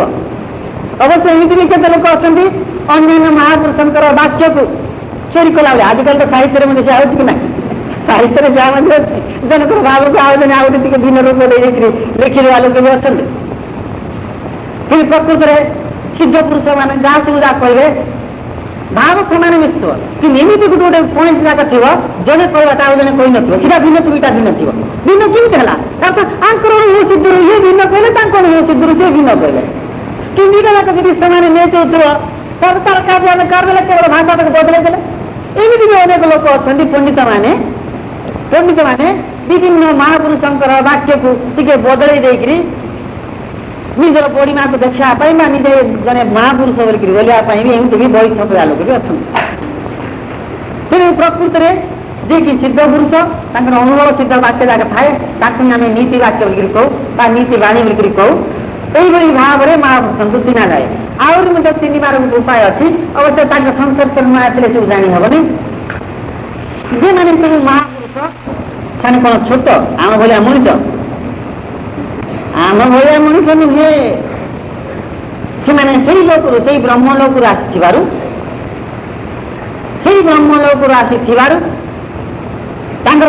ତାଙ୍କ ଶରୀରରେ କିଛି ସବୁ କ'ଣ ଚିହ୍ନ ସବୁ ଯାକ ଥାଏ, ଚିହ୍ନ ସବୁ। ଯେମିତିକି ଉଦାହରଣ, ଏବେ ଇଏ ଯୋଉ ଜଗନ୍ନାଥ, ଆମର ଯେ ପୁରୀ ଜଗନ୍ନାଥ 12 ବର୍ଷକୁ ଥରେ ଆମେ ସେ ମୂର୍ତ୍ତିକୁ ପୋଡ଼ି ଦେଉଛୁ, ଆଉ ଥରେ ନୂଆ ମୂର୍ତ୍ତି କରୁଛୁ। ନୂଆ ମୂର୍ତ୍ତି ଗଲା ବେଳକୁ ସେ ଯୋଉ ଲିମ ଗଛକୁ ଆଣୁଛୁ, ସେ ଲିମ ଗଛରେ ଆମେ ଦେଖିଛୁ କି ନାହିଁ କୌଣସି ଗୋଟେ ଦୈବୀ ଚିହ୍ନ, ଦେବତାର ଚିହ୍ନ, କ'ଣ ଶଙ୍ଖ ଚକ୍ର ଗଦାର ପଦ୍ମ, ତା ଭିତରେ 4টাରୁ କୌଣସି ଗୋଟେ ଯୋଉ ଥିଲେ, ନହେଲେ 2ଟା ଥିଲେ, ହଁ ଇଏ ସେଇ ଦୈବୀ ଗୁଣ ସମ୍ପନ୍ନ ଏ ଗଛ ବା ସେଇ ଦୈବୀ କ୍ଷମତା ଏ ଗଛ ଦେହ ରହିଛି। ଏଭଳି ଜାଣିଲା ପରେ ତାକୁ ଆମେ କ'ଣ ସେ ଭଗବାନଙ୍କର ମୂର୍ତ୍ତି ତିଆରି କରୁଛୁ। ଠିକ୍ ସେଇଭଳି ଯେଉଁମାନେ ସବୁ ମହାପୁରୁଷ, ତାଙ୍କ ଦେହରେ ବି ଏଭଳି କେତେ ସବୁ ଚିହ୍ନ ଥାଏ। କିନ୍ତୁ ସେ ଚିହ୍ନ କ'ଣ କେମିତି ଦେଖିବା? ତାଙ୍କର ସେବା ଯିଏ କରିବ ସେଇ ଚିହ୍ନ ଯାକ ଦେଖିପାରିବ। ଆଉ କ'ଣ ଦୂରରୁ ଥାଇ ଦେଖିପାରିବ? ୟା ତ ନୁହେଁ। ହେଲେ এইভাবে কেতটা চিহ্ন কথা সব কবি। এইভাবে যদি জনে রাজা ছিলেন, সে জনে ব্রহ্মজ্ঞানী পূর্বর কথা কହୁଛି, ତାଙ୍କ ନାଁଟା ଅବଶ୍ୟ ମନେ ପଡ଼ୁନି। ତାଙ୍କ ପାଦରେ ବି ଏମିତି ସବୁ ଚିହ୍ନ ଯାକ ସବୁ ଥିଲା, ଚିହ୍ନ ଥିଲା। ଏବଂ ଏଇ ଯୋଉ ମହିମା ସ୍ୱାମୀ ବୋଲିକରି କହୁଛୁ, ଅଲେଖ ଧର୍ମର ମହିମା ସ୍ୱାମୀ, ମହିମା ସ୍ୱାମୀଙ୍କ ହାତରେ ଏଠି ଚକ୍ର ଚିହ୍ନ ଥିଲା, ଏଠି ଚକ୍ର ଚିହ୍ନ ଥିଲା, ଏ ହାତରେ ଦି ହାତରେ ତାଙ୍କର ଚକ୍ର ଚିହ୍ନ ଥିଲା। କାହିଁକିନା ସେ ଦେବବଂଶ, ତାଙ୍କ ପାଖରେ ପ୍ରକାଶ କରୁଛି ମଣିଷ ଜନ୍ମ ନେଲେ କ'ଣ ହେଲା, ସେ ଦେବତାର ଚିହ୍ନ, ଦେବତାର ଶକ୍ତି ତାଙ୍କ ପାଖରେ ପ୍ରକାଶ କରୁଛି। এইভাবে ভাবে মহাপুরুষ মান পাখে এইভাবে সব চিহ্ন থাকে, আর এইভাবে শক্তি সব তাঁর পাখে থাকে। তেমন যার জ্ঞান অছি সে প্রকৃতির মহাপুরুষ মানুষ চিনি পার, নহলে কেবল চিনি পারবনি। তাহলে অনেক সব বিচার করবে, আমি কোণ এতে ছোট হয়ে গেলে যে মহাপুরুষ চিনি পারু, কেবে চিনি পারবনি, কেবে চিনি পারবনি। জনে পঞ্চম শ্রেণী পিলা মাট্রিক বালা চিনি পার, জনে মাট্রিক পড়িয়া পিলা জনে এমএ বালা চিনি পার। एमए बाला पाखे जे कौन जे क्षमता रही, एमए जे बाला जे कौन जानते जन मैट्रिक बाला जापर। ठीक सेमती आम सब तो अज्ञानी भितर रही। आ जन महापुरुष को चिन्हवा, महापुरुष को चिन्हा कले जन महापुरुष ही महापुरुष को चिन्हे। आम लोग कि चिन्हा केतटा उपाय सब जा कहली, यही भाव में चिन्हवा कहे बोलिक जे जानी से महापुरुष को चिन्ह, जन महापुरुष को कहीं चिन्ह पारे। तेणु এইভাবে অন্য ভাବରେ অনেক লোক ସବୁ ଗ୍ରହଣ କରିକି ଦୁଃଖ ପାଉଥିବାରୁ ବୋଲେ ଯେକୌଣସି ଗୁରୁ କରିକି ଆଶ୍ରୟ କରିକି ଗ୍ରହଣ କରୁଥିବାରୁ ଦୁଃଖ ପାଉଥିବାରୁ ଶାସ୍ତ୍ରରେ ମଧ୍ୟ ଲେଖା ହେଇଛି ଗୁରୁଙ୍କୁ ଚିହ୍ନିକରି ବୋଲେ ପରୀକ୍ଷା ନୁହେଁ, ତାଙ୍କୁ ପରୀକ୍ଷା କରିବା ଉଚିତ ନୁହେଁ। ଗୁରୁଙ୍କୁ ପରୀକ୍ଷା କଲେ ପାପ ହିଁ ଅର୍ଜନ କରିବ, ପାପ ହିଁ ଅର୍ଜନ କରିବ। ତାଙ୍କେ ଯେତେବେଳେ ଗୁରୁ, ଆମେ ତ ଗୁରୁ ନଉ, ଆଉ ତାଙ୍କଠାରୁ ଆମର ଜ୍ଞାନ କଣ ଅଧିକା ଅଛି ତାଙ୍କୁ ଆମେ ପରୀକ୍ଷା କରିବା? ତାଙ୍କେ ତ ଗୁରୁ, ଆମେ ତ ସାଧାରଣ ଲୋକ, ଆମର ଜ୍ଞାନ ଅଧିକା ଥିଲେ ଗୁରୁ ହେଇଥିଲେ ତାଙ୍କୁ ପରୀକ୍ଷା କରିଥାନ୍ତେ। ତେଣୁ ଗୁରୁଙ୍କୁ ଯିଏକି ପରୀକ୍ଷା କରିବ, ଗୁରୁ ଶକ୍ତି, ଗୁରୁଙ୍କର ଶୁଭେଚ୍ଛା ସେ କେବେ ହେଲେ ପାଇବନି। ଏଇଭଳି ତାଙ୍କର ଚାଲିଚଳନ, ତାର ଭାବ ଭଙ୍ଗୀ, ତାଙ୍କର ବାଣୀ ବା ତାଙ୍କର ଯୋଉ ସବୁ ଚିହ୍ନ କଥା, ଏଇ ସବୁ ଯାକ ଦେଖି ଗୁରୁମାନଙ୍କୁ ଚିହ୍ନିବାକୁ ହୁଏ। ସେଇଭଳି ଯାଙ୍କ ତାର ଲୋଭ ମୋହ କିଛି ନାହିଁ, ଯେମିତି କହୁଛନ୍ତି ସେଇଭଳିଆ କାମ କରୁଛନ୍ତି। ତାଙ୍କୁ ଯେ ଗୁରୁ କରିବ ସେ ନିଶ୍ଚିତ ଭାବରେ ସେଇ ସମ୍ବନ୍ଧୀୟ ଜ୍ଞାନ ପାଇବ, ଏ ଭବସାଗରରୁ ସେ ପାର ହବ। ତେଣୁ ମୋଟ ଉପରେ ଦୀକ୍ଷା ନେବା ଦ୍ୱାରା ମଣିଷ କଣ ପାଉଛି? ଦକ୍ଷତା ହିଁ ପାଉଛି। ମୋଟାମୋଟି ବୁଝିବାର ଅଛି ଯେ ଆମ ପାଖରେ ସୀମିତ ଶକ୍ତି ରହିଛି, ପୂର୍ଣ୍ଣ ଭାବରେ ସେଟା ନାହିଁ। ତେଣୁ ଆମର ଶକ୍ତିକୁ ବୃଦ୍ଧି କରିବାକୁ ହେଲେ କାହା ପାଖରୁ କିଛି ଶିକ୍ଷା କରିବାକୁ ପଡିବ, ନହେଲେ କେମିତି କରିବ, ନହେଲେ କେମିତି ସେ ଏ ଦୁଃଖରୁ ଉଦ୍ଧାର ପାଇବ? ତେଣୁ ଗୁରୁ କରିବାକୁ ପଡିବ ବୋଲିକିରି କୋ ପୂର୍ବରୁ ହିଁ, କୋ ସତ୍ୟ ଯୁଗରୁ ହିଁ ଏଇ ବ୍ୟବସ୍ଥା ସବୁ ଯାକ ହେଇ ଆସିଛି। ତେଣୁ ଗୁରୁଙ୍କୁ ଦେଖି ଗୁରୁ କରିବା କଥା। ଆଉ ମଧ୍ୟ କଣ କହୁଛି ଦେଖ, ଅନେକ ସମୟରେ ନିଜେ ନିଜେ ମଧ୍ୟ କେତେକ ବିଚାର ଥିଲେ ଯେ ଗୁରୁ ନ କରି କଣ ମୁଁ ସବୁ କିଛି ଜାଣିପାରିବିନି, ଏମିତି କହିବା ଲୋକ ବି ବହୁତ ଅଛନ୍ତି। ଗୁରୁ ନ କରି କଣ ମଣିଷ ପାରିବନି? ପାରିବ। ଯାହାର ପୂର୍ବ ସଂସ୍କାର ରହିଛି ସେହି ଗୋଟେ ବିଷୟକୁ ଚଞ୍ଚଳ ଆଣ୍ଡରଷ୍ଟାଣ୍ଡ କରିବ। ଆଉ ଯାହାର ପୂର୍ବ ସଂସ୍କାର ନାହିଁ, ଗୁରୁ କହୁଥିଲେ ମଧ୍ୟ ଯେ କି 0 ମାର୍କ ଆଣୁଛି, ସେଟା ବିନା ଗୁରୁରେ କେମିତି ପାଇବ? ପ୍ରଶ୍ନ। ଗୁରୁ କରିକିରି ମଧ୍ୟ ସ୍କୁଲରେ ପାଠ ପଢି ମଧ୍ୟ ଯାଇକି ଫେଲ ହଉଛି, ସେ ବିନା ଗୁରୁରେ କେମିତି ସେ ଦୁଃଖରୁ ଉଦ୍ଧାର ପାଇବ? ତେଣୁକରି ହିଁ ଗୁରୁ ବ୍ୟବସ୍ଥା। ତେଣୁ ଗୁରୁଙ୍କର କଥା କହିଲି, ଏଇଟା ହଉଛି ଭଗବାନଙ୍କର ବ୍ୟବସ୍ଥା। ମଣିଷଟା ବ୍ୟବସ୍ଥା କରିଛି ଏମିତି କହିଲେ ଭୁଲ ହେଇଯିବ। ସେଇ ଭଗବାନ ହିଁ ପ୍ରଥମେ ଜ୍ଞାନ ରହିଲେ, ସେଇ ଜ୍ଞାନ ଦେବା ପାଇଁ ସେଇ ମା ହେଇକିରି ଆସିଲେ, ବାପା ହେଇକିରି ଆସିଲେ, କ୍ଲାସ ଟିଚର ହେଇକିରି ଆସିଲେ, ସଦ୍ଗୁରୁ ହେଇକିରି ଆସିଲେ। ଖାଲି ଏତିକି ଭାବରେ ହିଁ ସେ ପ୍ରକାଶ ପାଉଛନ୍ତି, ୟା ବି ନୁହଁ। ଏଇ ଭାବରେ ହିଁ ପ୍ରକାଶ ପାଉଛନ୍ତି, ୟା ବି ନୁହଁ। ସେଇ ବ୍ରହ୍ମଙ୍କୁ ଜ୍ଞାନ ଦେବା ପାଇଁ, ଅଜ୍ଞାନକୁ ଜ୍ଞାନ ଦେବା ପାଇଁ ସେ ବିଭିନ୍ନ ଭାବରେ ପ୍ରକାଶ ପାଉଛନ୍ତି। ଯୋଉ ବହି ଆମେ ପଢୁଛେ, ବହି ମଧ୍ୟ ଗୁରୁ। ପ୍ରଥମେ କହିଲେ ଯାହା ଦ୍ୱାରା ଆମେ ଜ୍ଞାନ ପାଉଛୁ ତାକୁ କହିଲେ ଗୁରୁ। ଆମେ ବହି ମାଧ୍ୟମରେ ଯଦି ଜ୍ଞାନ ପାଇଲେ ବହି ମଧ୍ୟ ଗୁରୁ। ଆମେ ଏସବୁ ରହସ୍ୟ ଜାଣିବାରୁ ମଣିଷ ପାଠ ନ ପଢିକରି ତାକୁ ଗୁରୁ ନ କରି ମଣିଷ ଜ୍ଞାନ ପାଇବନି। ଆଉ ତମେ ତ ବହି ତ ଦେଖିଥିବ, ଆଉ ବହି ତ ଗୁରୁ। ତେଣୁ ବିନା ଗୁରୁରେ ମଣିଷ କେବେ ଜ୍ଞାନ ପ୍ରାପ୍ତ କରିବନି। ତାର ଆଉ ଗୋଟେ ଦୃଷ୍ଟାନ୍ତ ଅଛି, ଏମିତି ବି କେତେକ ସବୁ ଦୃଶ୍ୟ ସବୁ ରହିଛି।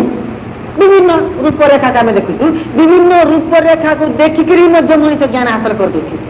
ତାପରେ ସେଇ ବ୍ରହ୍ମ ହିଁ ବିଭିନ୍ନ ଭାବରେ ପ୍ରକାଶ ପାଉଛନ୍ତି, ତାଙ୍କୁ ଦେଖିକିରି ଏ ମଣିଷ ଜ୍ଞାନ ପ୍ରାପ୍ତ କରୁ ବୋଲିକିରି ଏଇ ସବୁ ବ୍ୟବସ୍ଥା। ଯେମିତିକି ଅବଧୂତ, ମହୁମାଛି ଦେଖିଲେ ଜ୍ଞାନ ପାଇଲେ, ମହୁମାଛିକି ଦେଖିଲେ ଜ୍ଞାନ ପାଇଲେ। ତାର ଗୋଟେ ଛୋଟ ଉଦାହରଣ, ଯୋଉ ମଣିଷର ଜ୍ଞାନ ବି ବେଶୀ ବଢିବ ସେ ବେଶୀ ନମ୍ର ହେଇଯିବ ବୋଲିକିରି ମଧ୍ୟ ଆମେ କହୁଛୁ। ହେଲେ ଏଇଟା କେମିତି ଆମେ ଜାଣିଲେ? ତାକୁ ଉପମାନ କଣ ଦଉଛୁ? ଯୋଉ ଗଛର ଫଳ ବେଶୀ ଫଳିବ ସେ ଗଛର ଡାଳ ସବୁ ଲହିଯିବ, ଓଜନକୁ ଲହିଯିବ। ଠିକ ଯାହାଙ୍କ ତାର ବେଶୀ ଜ୍ଞାନ ଅଛି ସେ ବେଶୀ ନମ୍ର ହେଇଯିବ, ତଳକୁ ଲହିଯିବ, ତା ମୁହଁ ତଳକୁ ହେଇଯିବ ବୋଲିକି ଆମେ ତାକୁ ଉପମାନ ଦେଇକିରି କହୁଛୁ କି ନାହିଁ?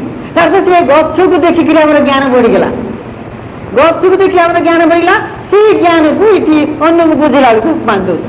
ତେଣୁକରି ଇଏ ମଣିଷ ଦେଖିକରି, ଶୁଣିକରି, ପଢିକରି এইভাবে বিভিন্ন ভাবে এই জ্ঞান শিক্ষা করছি। তেমনি যাকে দেখিলা সে গুরু, যাকে পাখে শুনিলা সে গুরু, যে বইরে পড়লা সে গুরু। দেখুন, আর গুরু ন করে কেমনি পাইব? কিন্তু আমি নিজকে কোন অহম ভাবକୁ পোষণ করি গুরু ন কলে কোন মଣିষ পাইপারিবনি বলি জ্ঞান পাইপারিবনি। কেমনি পাইব? ଦେଖିକରି ବି ମଣିଷ ଜ୍ଞାନ ପାଉଛି, ପଢିକରି ବି ପାଉଛି, ଶୁଣିକରି ବି ପାଉଛି। ଯାହାର ଜ୍ଞାନ ଉଣା ଅନ୍ୟ ଦ୍ୱାରା ପ୍ରଶ୍ନ କରିକିରି ପ୍ରଶ୍ନର ଉତ୍ତର ପାଇକିରି ସେ ଧୀରେ ଧୀରେ ଜ୍ଞାନକୁ ବୃଦ୍ଧି କରୁଛି। ତେଣୁ ଯୋଉ ମଣିଷ ଚଞ୍ଚଳ ଦୁଃଖରୁ ଉଦ୍ଧାର ପାଇବାକୁ ଇଚ୍ଛା କରିବେ ସେମାନେ ଗୁରୁ କରିକିରି ସେଇ ସମ୍ବନ୍ଧୀୟ ଜ୍ଞାନ ଚଞ୍ଚଳ ହାସଲ କରିକିରି ଏ ଭବ ସାଗରରୁ ପାର ହେଇଯାଉଛନ୍ତି। ସେମାନେ ଦିନେ ଏଇ ଜ୍ଞାନକୁ ଲାଭ କରିକିରି ଏ ସମସ୍ତ ଦୁଃଖରୁ ଉଦ୍ଧାର ହେଉଥିବା ଲୋକଙ୍କୁ ଆମେ ମହାପୁରୁଷ ବୋଲିକି କହୁଛୁ, ମୁକ୍ତ ପୁରୁଷ ବୋଲିକି କହୁଛୁ। କାହିଁକିନା ସେମାନେ ମଧ୍ୟ ଗୁରୁ କରୁଛନ୍ତି, କାହିଁକିନା ଗୁରୁ ନ କଲେ ଜ୍ଞାନ ଆସିବନି।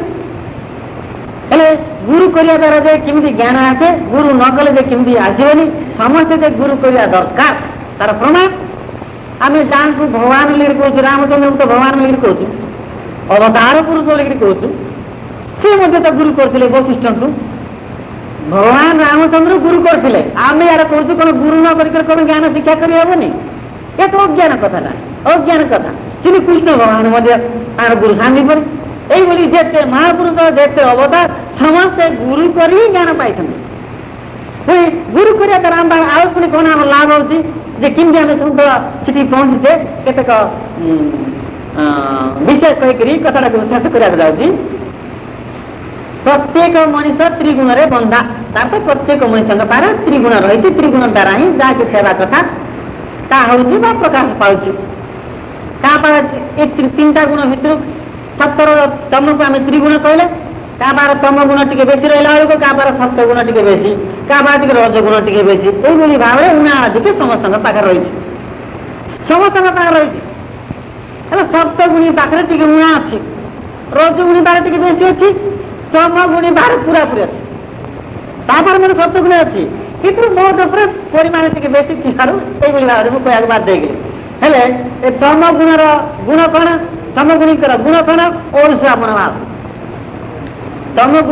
ତମ ଗୁଣ ଯୋଉଠି ବେଶୀ ସେଠି କଣ ପ୍ରକାଶ ପାଇବ? ଅଳସୁଆ।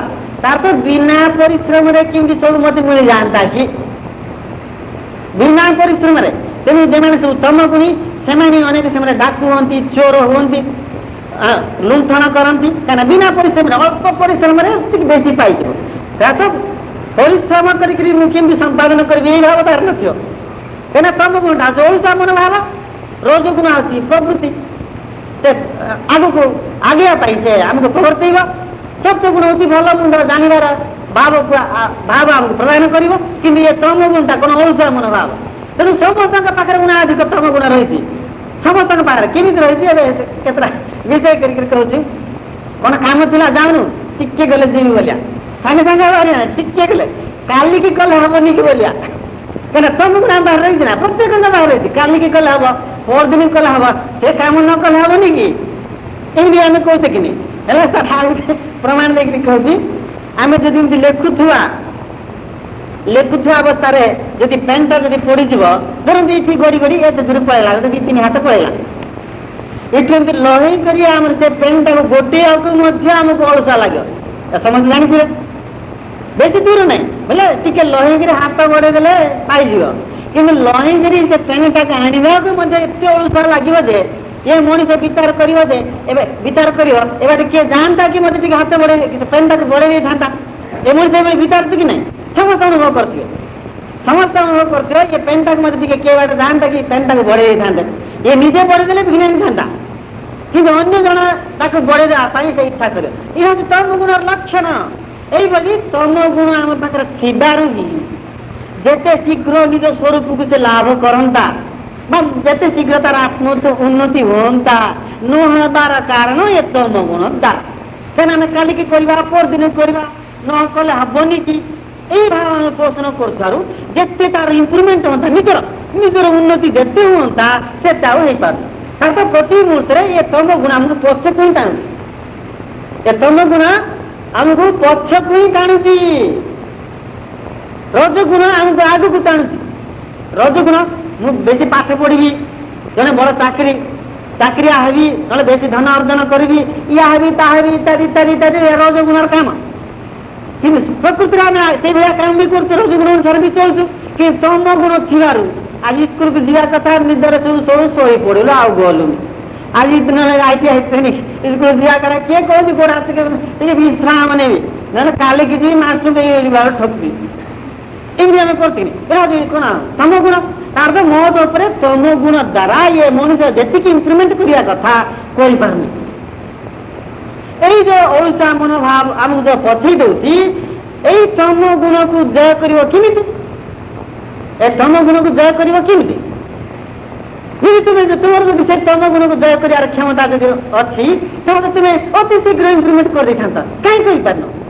कहीं कर पारना एरा निज भितर जो तम गुण रही ताकू निज शक्ति द्वारा केवे हटई पारिबनी ए मनुष्यटा सिद्धांत निज भितर जो तम गुण रही निज शक्ति द्वारा निजर तम गुण को ये मनुष्य केवे हटई पारिबनी तापई एक्स्ट्रा पावर गोटे दरकार से पावर को आम कहूँ गुरु शक्ति से पावर को ही कहूँ गुरु शक्ति से गुरु शक्ति द्वारा ये मनुष्य से तम गुण को हटेगा बाध्य हुए से तम गुण हारी जाए तापर तार उन्नति हुए एवं जो पेन कथा मुझे कहूली जो पेन कथा आम उठू नथलु किए बाटे आसते मत बड़ी दिंता कि आम विचार करूँ यही अवस्था जदि आम बापा माँ कि ना गुरुजन आसी देखी था पेनटा पड़ी आम औसार बसते कौन पेनटा पड़ी तो आखि दुसुनी कि बोलिक कहीदे आखिरी सांगे सांगे आम पेनटा को उठेदे आगुरी भी उठे पारे कि से वाक्य उच्चारण पर आम उठेदे कि उठेदेल यहाँ प्रश्न कि उठेदेल तांकर वाक्य भितर ही रही गुरु शक्ति इधर ही एक्स्ट्रा शक्ति तांकर वाक्य भितर ही गुरु शक्ति रही आ गोटे उदाहरण पिला जब स्कूल को जाकरी पाठ पढ़ी आसी किसी भी होमवर्क कर निजे निजे जो इच्छा कर कि मुझे लेखिने भी लेखिने तार मोर ज्ञान बढ़ से लेखिपार सकाल पाला कल साइड शोई पड़ता उठिपार तार शिक्षक जब कही थो तो काली की पेज जिते सब अच्छे लेखिक आणबू ताक निद लगे निद लगे से तुरंत से काम खर्च करदेव कि देखला तार तो गुरुंर वाक्य से शिक्षकों वाक्य से गुरु शक्ति रही से गुरु शक्ति जो तम गुण प्रतिमूर्ति पौषक टाणुची सी जो गुरु शक्ति बाहर तो तम गुण को हटे दूसरी द्वारा कि लेखक बाध्य हो जाती साहस शक्ति ये पाती काम से हासिल कर तेणु प्रत्येक तार जो तम गुण रही ये तम गुण थी ये मनुष्य जिते इम्प्रुवमेंट करने कथा करें यही तम गुण को यही उपाय द्वारा कौन प्रतिहत करहब बोलिक हटेब बोलिक मुनि ऋषि मान ये व्यवस्था दीक्षार व्यवस्था तेणु जो मनुष्य गुरु करुच्ची बुझा जे गुरुंर गुरु शक्ति भितर थी ये तम गुण को नष्ट कर द्वारा कि से धीरे धीरे दक्षता लाभ कर निज स्वरूप लाभ करुच्ची देखो कि रहस्य आम जाने दीक्षा ने कौन ना कौन हम निज उन्नति हम निज स्वरूप को लाभ कर दुख उद्धार पाइब कि मनुष्य एत अज्ञानी जे दीक्षा ने कौन हम दीक्षा ने कौन हम बोलिक कहते केते अज्ञानी तेणु प्रत्येक लोक गुरु करने कथा अवश्य गुरु करने कथा या कथा गुरु करदे गुरु को चिन्ह कर गुरु कर गुरु कले ही से गुरु शक्ति आम बाहर प्रति मुहूर्त प्रकाश पाइब आ जानवा दरकार जे गुरु आमको कहले जे गुरु शक्ति से वाक्य प्रकाश पाती या नुहे गुरु जब आम उपर खुशी हमें गुरु को जब से आम सेवा करवा भक्ति करवा दृढ़ विश्वास रखा गुरु आम उपर खुशी हे जिते खुशी होती बुझा हे जे गुरु शक्ति प्रति मुहूर्त से गुरु ठार आम पास प्रभावित कौन पास हो गुरु शोई तो शुभेच्छा भाव रही मोर शिष्य केमती उन्नति लाभ करू गुरु जिते दूर था ना कहीं शोई था कि चलता किसी जाए नहीं गुरुंर शुभेच्छा जब आम ऊपर रही से गुरु शक्ति प्रति मुहूर्त 24 घंटा आमको सचेतन करुचा से गुरु कौन तम गुण को सब हटेया से बाध्य होद्वारा कि आम धीरे धीरे धीरे प्रति मुहूर्त आम आगक आगक आगुच या जानते अवश्य समस्त को मुझे कहूनी विशेषकर शिष्य मान कहूँ जेको शिष्य हो दिव्य दर्शन का शिष्य ना जेको महापुरुषों शिष्य हो दीक्षा नेला से जोटा कि जापार ना जापर दीक्षा नेला पूर्व से जोटा पढ़िक बुझी पार ना दीक्षा नेला निश्चित भाव में अधिका से बुझे केमी बुझीपार केमी बुझीपार गुरु शक्ति अब एक्स्ट्रा गोटे पावर आमको साहय कर एक्स्ट्रा गोटे पावर आमको प्रति मुहूर्त साहय कर द्वारा कि से जोटा कि न बुझा कथा से बुझीपारा न करिया कथा से कर तर आ गए उदाहरण जमीक छोट पिलाटी चली पारनी चलुची पड़ी जाती माँ जब टिके हाथ धरदे से चली पार्टी कि नहीं तो एक्स्ट्रा गोटे पावर से पाइला द्वारा कि जो पृथ्वी जो आकर्षण करुला से आकर्षण शक्ति से हटेकरी सब चलिया बात से सेम थ्योरी तेणु गुरु गुरु करने द्वारा गुरुंर शक्ति आमको प्रति मुहूर्त कौन साहय करके चलती से शक्ति शेष आमको से पहुंचा तो जो आम आसलु से से पहुंचे दूसरी देखो गुरु करने द्वारा केते उपकार अति शीघ्र ये मनुष्य ज्ञानवान हो समस्त विषय से कौन पारंगम हो जाती କିନ୍ତୁ ଏ ମଣିଷ ଏସବୁ ଯାକ ରହସ୍ୟ ନ ଜାଣିକିରି ଏସବୁ କଣ କହୁଛି ଗୁରୁ କଲେ କଣ ମିଳିବ, ଗୁରୁ କଲେ କଣ ମିଳିବ। ଏବେ ଆଉ ଗୋଟେ ଦିଗରୁ ଏ କଥାଟାକୁ ବୁଝଉଛି ଆଉ ଗୋଟେ ଭାବରେ ନିଗମାନନ୍ଦ। ମୁଁ ଏବେ ଯାହା ସବୁ କହୁଛି ଏଟା ଶାସ୍ତ୍ରର କଥା, ନିଜର ଇଚ୍ଛାଙ୍କର କହିବାକୁ ଏଭଳି ବିଚାରିବୁନି, ଶାସ୍ତ୍ର ଯାହା କହୁଛି ସେଇ କଥା କହୁଛି। ନିଗମାନନ୍ଦ ମହାରାଜ କଣ କହୁଛନ୍ତି, ନିଗମାନନ୍ଦ ମହାପୁରୁଷ ଯାହାଙ୍କ ପାଖରେ ଅଜ୍ଞାନ ରହିଛି ସେ ପାପ କାମ କରିବ ହିଁ କରିବ, ଭୁଲ କାମ କରିବ ହିଁ କରିବ। ଜ୍ଞାନ ଯେତେ ବଢି ବଢି ଯାଉଥିବ ଭୁଲ ସେତେ କମି କମି ଯିବ, এটা ନିଶ୍ଚିତ କି ନାହିଁ। ଯାହା ସକ୍ରେଟିସ୍ ଯୁକ୍ତି, ସକ୍ରେଟିସ୍ କଣ କହୁଛନ୍ତି, ମଣିଷ ପ୍ରତିମୂର୍ତ୍ତିରେ ଭୁଲ କରୁଛି। ଭୁଲ କେମିତି କଲା, ଅଜ୍ଞାନ। ଯେମିତିକି ଆମେ ଚୁରି ନ ଜାଣିଲେ ଜାବଟା ନଷ୍ଟ ହେଇଯାଉଛି, ଚୁରି ନ ଜାଣିଲେ ଜାବଟା ନଷ୍ଟ ହଉଛି, ଚୁରି ଜାଣିଲେ ଜାବଟା ନଷ୍ଟ ହଉନି। ସେମିତି ଆମେ ଯାହାର ବିଷୟରେ ଜାଣିନଥିବା ସେଟା ଯଦି କରିବାକୁ ଭୁଲ ହେଲେ ହବ କି ନାହିଁ। ଯଦି ଆମେ ସେ ବିଷୟରେ ଯଦି ଜାଣିବା ଭୁଲ କମିବ କି ନାହିଁ। ତେଣୁ ସେ ବିଷୟରେ ସକ୍ରେଟିସ୍ କଣ କହୁଛନ୍ତି, ଆମେ ଯୋଉ ସବୁ ଭୁଲ ଭାଲ କରୁଛୁ ବା ପାପ କାମ କରୁଛୁ ଅଜ୍ଞାନରୁ, ତେଣୁ ଯୋଉ ମଣିଷ ଜ୍ଞାନ ଶିକ୍ଷା କରିବ ଭୁଲ ସେତେ କମିବ। ଯେତେ ଭୁଲ କମିବ ସୁଖ ସେତେ ବଢିବ, ଭୁଲ ଯେତେ କମିବ ସୁଖ ସେତେ ବଢିବ।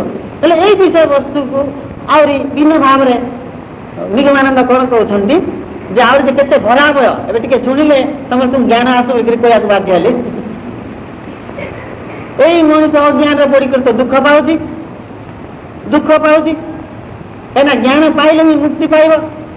ଯଦି ଅଜ୍ଞାନ ଯଦି ମରିଗଲା ଦେହ ତ୍ୟାଗ କଲା, ସେ ପରଲୋକରେ ମଧ୍ୟ ସେ ଅଜ୍ଞାନରେ ହିଁ ରହିବ, ଅଜ୍ଞାନ ରହିବ। ଏଠି ବି ଭୁଲ ଭାଲ କରିବ, ସେଠି ମଧ୍ୟ ଭୁଲ ଭାଲ କରିବ, ବା ପ୍ରକୃତ ବିଷୟକୁ ସେଠି ମଧ୍ୟ ଜାଣିପାରିବନି, ଅଜ୍ଞାନ ହିଁ ଜାଣିବ। ତେଣୁ ସେଠି ମଧ୍ୟ ସେ ଦୁଃଖକୁ ପାଇବ, ଏଠି ମଧ୍ୟ ଦୁଃଖ ପାଇବାକୁ ବାଧ୍ୟ ହେବ। ଅଜ୍ଞାନ ଲୋକ ପ୍ରତି ପାଖରେ ଦୁଃଖ ପାଇବ କି ନାହିଁ ଏଟା ନିଶ୍ଚିତ କଥା। ହେଲେ ସେ କଣ କହୁଛନ୍ତି, ଯେମାନେ ଦୀକ୍ଷା ନିଅନ୍ତି, ଦୀକ୍ଷା ନେବା ଦ୍ୱାରା କିଛି ନା କିଛି ସଂସ୍କାର ତାଙ୍କର ଆସିଯାଏ। ସେ ସଂସ୍କାର କାହା କହୁଛି, ତାର ତ ଜ୍ଞାନ ବଢିଲେ ହିଁ ସଂସ୍କାର। ଜ୍ଞାନ ଦ୍ୱାରା ଯାହା ସବୁ ଆମେ ଅନୁଭବ କରୁ ବା କରିବାକୁ ଯାଉ ତାକୁ ପୂର୍ବ ସ୍ଥିତି ଅପେକ୍ଷା ଅଧିକା ଟିକେ ଉନ୍ନତ ସ୍ଥିତିକୁ ଆମେ ସଂସ୍କାର ବୋଲି କହୁ। ତେଣୁ ମଣିଷ ଜ୍ଞାନ ପାଇବା ଦ୍ୱାରା କିଛି ତାର ସଂସ୍କାର ବଢି ଯାଇଥାଏ। ସେ ସଂସ୍କାର ଦ୍ୱାରା ସେ କିଛି ଭଲ ମନକୁ ବିଚାର କରିପାରେ, ବିଚାର କଲା ପରେ ସେ ମନକୁ ଆଶ୍ରୟ କରେ, ଧୀରେ ଧୀରେ ସେ ମନକୁ ସବୁ ତ୍ୟାଗ କରେ। ହେଲେ ଯେମାନେ ଦୀକ୍ଷା ନିଅନ୍ତି ତାଙ୍କର ଅନୁଭବ ସିଦ୍ଧ କଥା କହୁଛନ୍ତି ନିଗମାନନ୍ଦ। ମୃତ୍ୟୁ ପରେ ସୂକ୍ଷ୍ମ ଶରୀର ଦେଖାଯାନ୍ତି, ଯେମାନେ ଯୋଗୀ ତାଙ୍କୁ ଦେଖାଯାନ୍ତି। ଏମିତି ବି କେତେକ ଲୋକ ଅଛନ୍ତି ଜନ୍ମରୁ ମଧ୍ୟ ଯୋଗ ନ କଲେ ମଧ୍ୟ ତାର ପୂର୍ବ ସଂସ୍କାର ଅଛି, ସେମାନେ ମୃତ୍ୟୁ ପରେ ମଧ୍ୟ ସୂକ୍ଷ୍ମ ଶରୀରକୁ ଦେଖିପାରନ୍ତି, ମୃତ୍ୟୁ ପରେ। ଆଉ ଯେମାନେ ଯୋଗୀ ସେମାନେ ଦେଖିପାରନ୍ତି। ନିଗମାନନ୍ଦ ତ ଯୋଗରେ ପାରଙ୍ଗମ ଥିଲେ, ହେଲେ ତାଙ୍କର ଅନୁଭୂତି ସିଦ୍ଧ ସେ କଣ କହୁଛନ୍ତି। ଆଉ ଶାସ୍ତ୍ର ସିଦ୍ଧାନ୍ତ ମଧ୍ୟ ସେୟା, ତାଙ୍କେ ହିଁ କହୁଛନ୍ତି ଏ କଥା, ୟା ନୁହେଁ, ଶାସ୍ତ୍ର ସିଦ୍ଧାନ୍ତ ମଧ୍ୟ ୟା।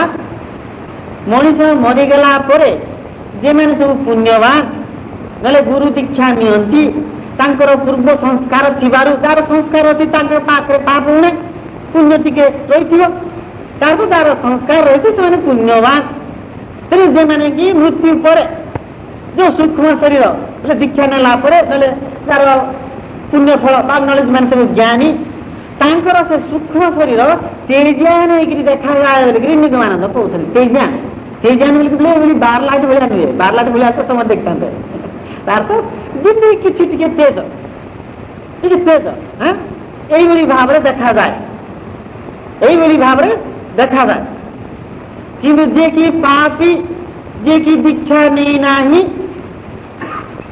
ତାଙ୍କର ସୂକ୍ଷ୍ମ ଶରୀର ପୁଣି ଯାହାକୁ ଆମେ ପ୍ରେତ ବୋଲିକିରି କହୁଛୁ, ଅନେକ ସମୟରେ ତାକୁ ଭୂତ ବୋଲି ବି କହିଦେଉଛୁ, ଅନ୍ୟ ଭାଷାରେ ତାକୁ ଭୂତ ବୋଲି କହିଦେଉଛୁ ନା। କିନ୍ତୁ ପ୍ରକୃତରେ ଦେଖିଲା ବେଳକୁ ଭୂତ ଭିନ୍ନ ପ୍ରେତ ଭିନ୍ନ, ଆମେ ନ ଜାଣିକିରି ସେ ପ୍ରେତକୁ ମଧ୍ୟ ଭୂତକୁ ମଧ୍ୟ ପ୍ରେତ ବି କହିଦେଉଛୁ। ସେଇ ଯେ ସୂକ୍ଷ୍ମ ଶରୀର ମଳିନ ହେଇକିରି ମେଘ ଭଳିଆ ପାଉଁଶିଆ ହେଇକିରି ଦେଖାଯିବ ପୁଣି। ସେମାନେ ପାପୀ, ଯେମାନେ ଏଠି ପାପ କାମ କରିଛନ୍ତି ବା ଏଠି ଦୀକ୍ଷା ଜୀବନ ଥିବା ଅବସ୍ଥାରେ ଦୀକ୍ଷା ନେଇନାହାନ୍ତି, ତାଙ୍କର ମୃତ୍ୟୁ ପରେ ତାଙ୍କର ସୂକ୍ଷ୍ମ ଶରୀର ମଳିନ ହେଇକିରି ଦେଖାଯାଏ, ତାଙ୍କର ଗତି ପୁଣି ଅଳ୍ପ। ନିଗମାନନ୍ଦ କହୁଛନ୍ତି ସେଇ ପ୍ରେତ ମାନଙ୍କର, ସେଇ ଯେ ପାପୀ ପ୍ରେତ ମାନଙ୍କର ଗତି ବେଶୀ ଉଚ୍ଚକୁ ନୁହେଁ ବା ବେଶୀ ଦୂର ନୁହେଁ, 50 ଫୁଟରୁ ଅଧିକ ଉର୍ଦ୍ଧ୍ୱକୁ ପୁଣି ସେମାନେ ଯାଇପାରନ୍ତି। କିନ୍ତୁ ଯେମାନେ କି ପୁଣ୍ୟବାନ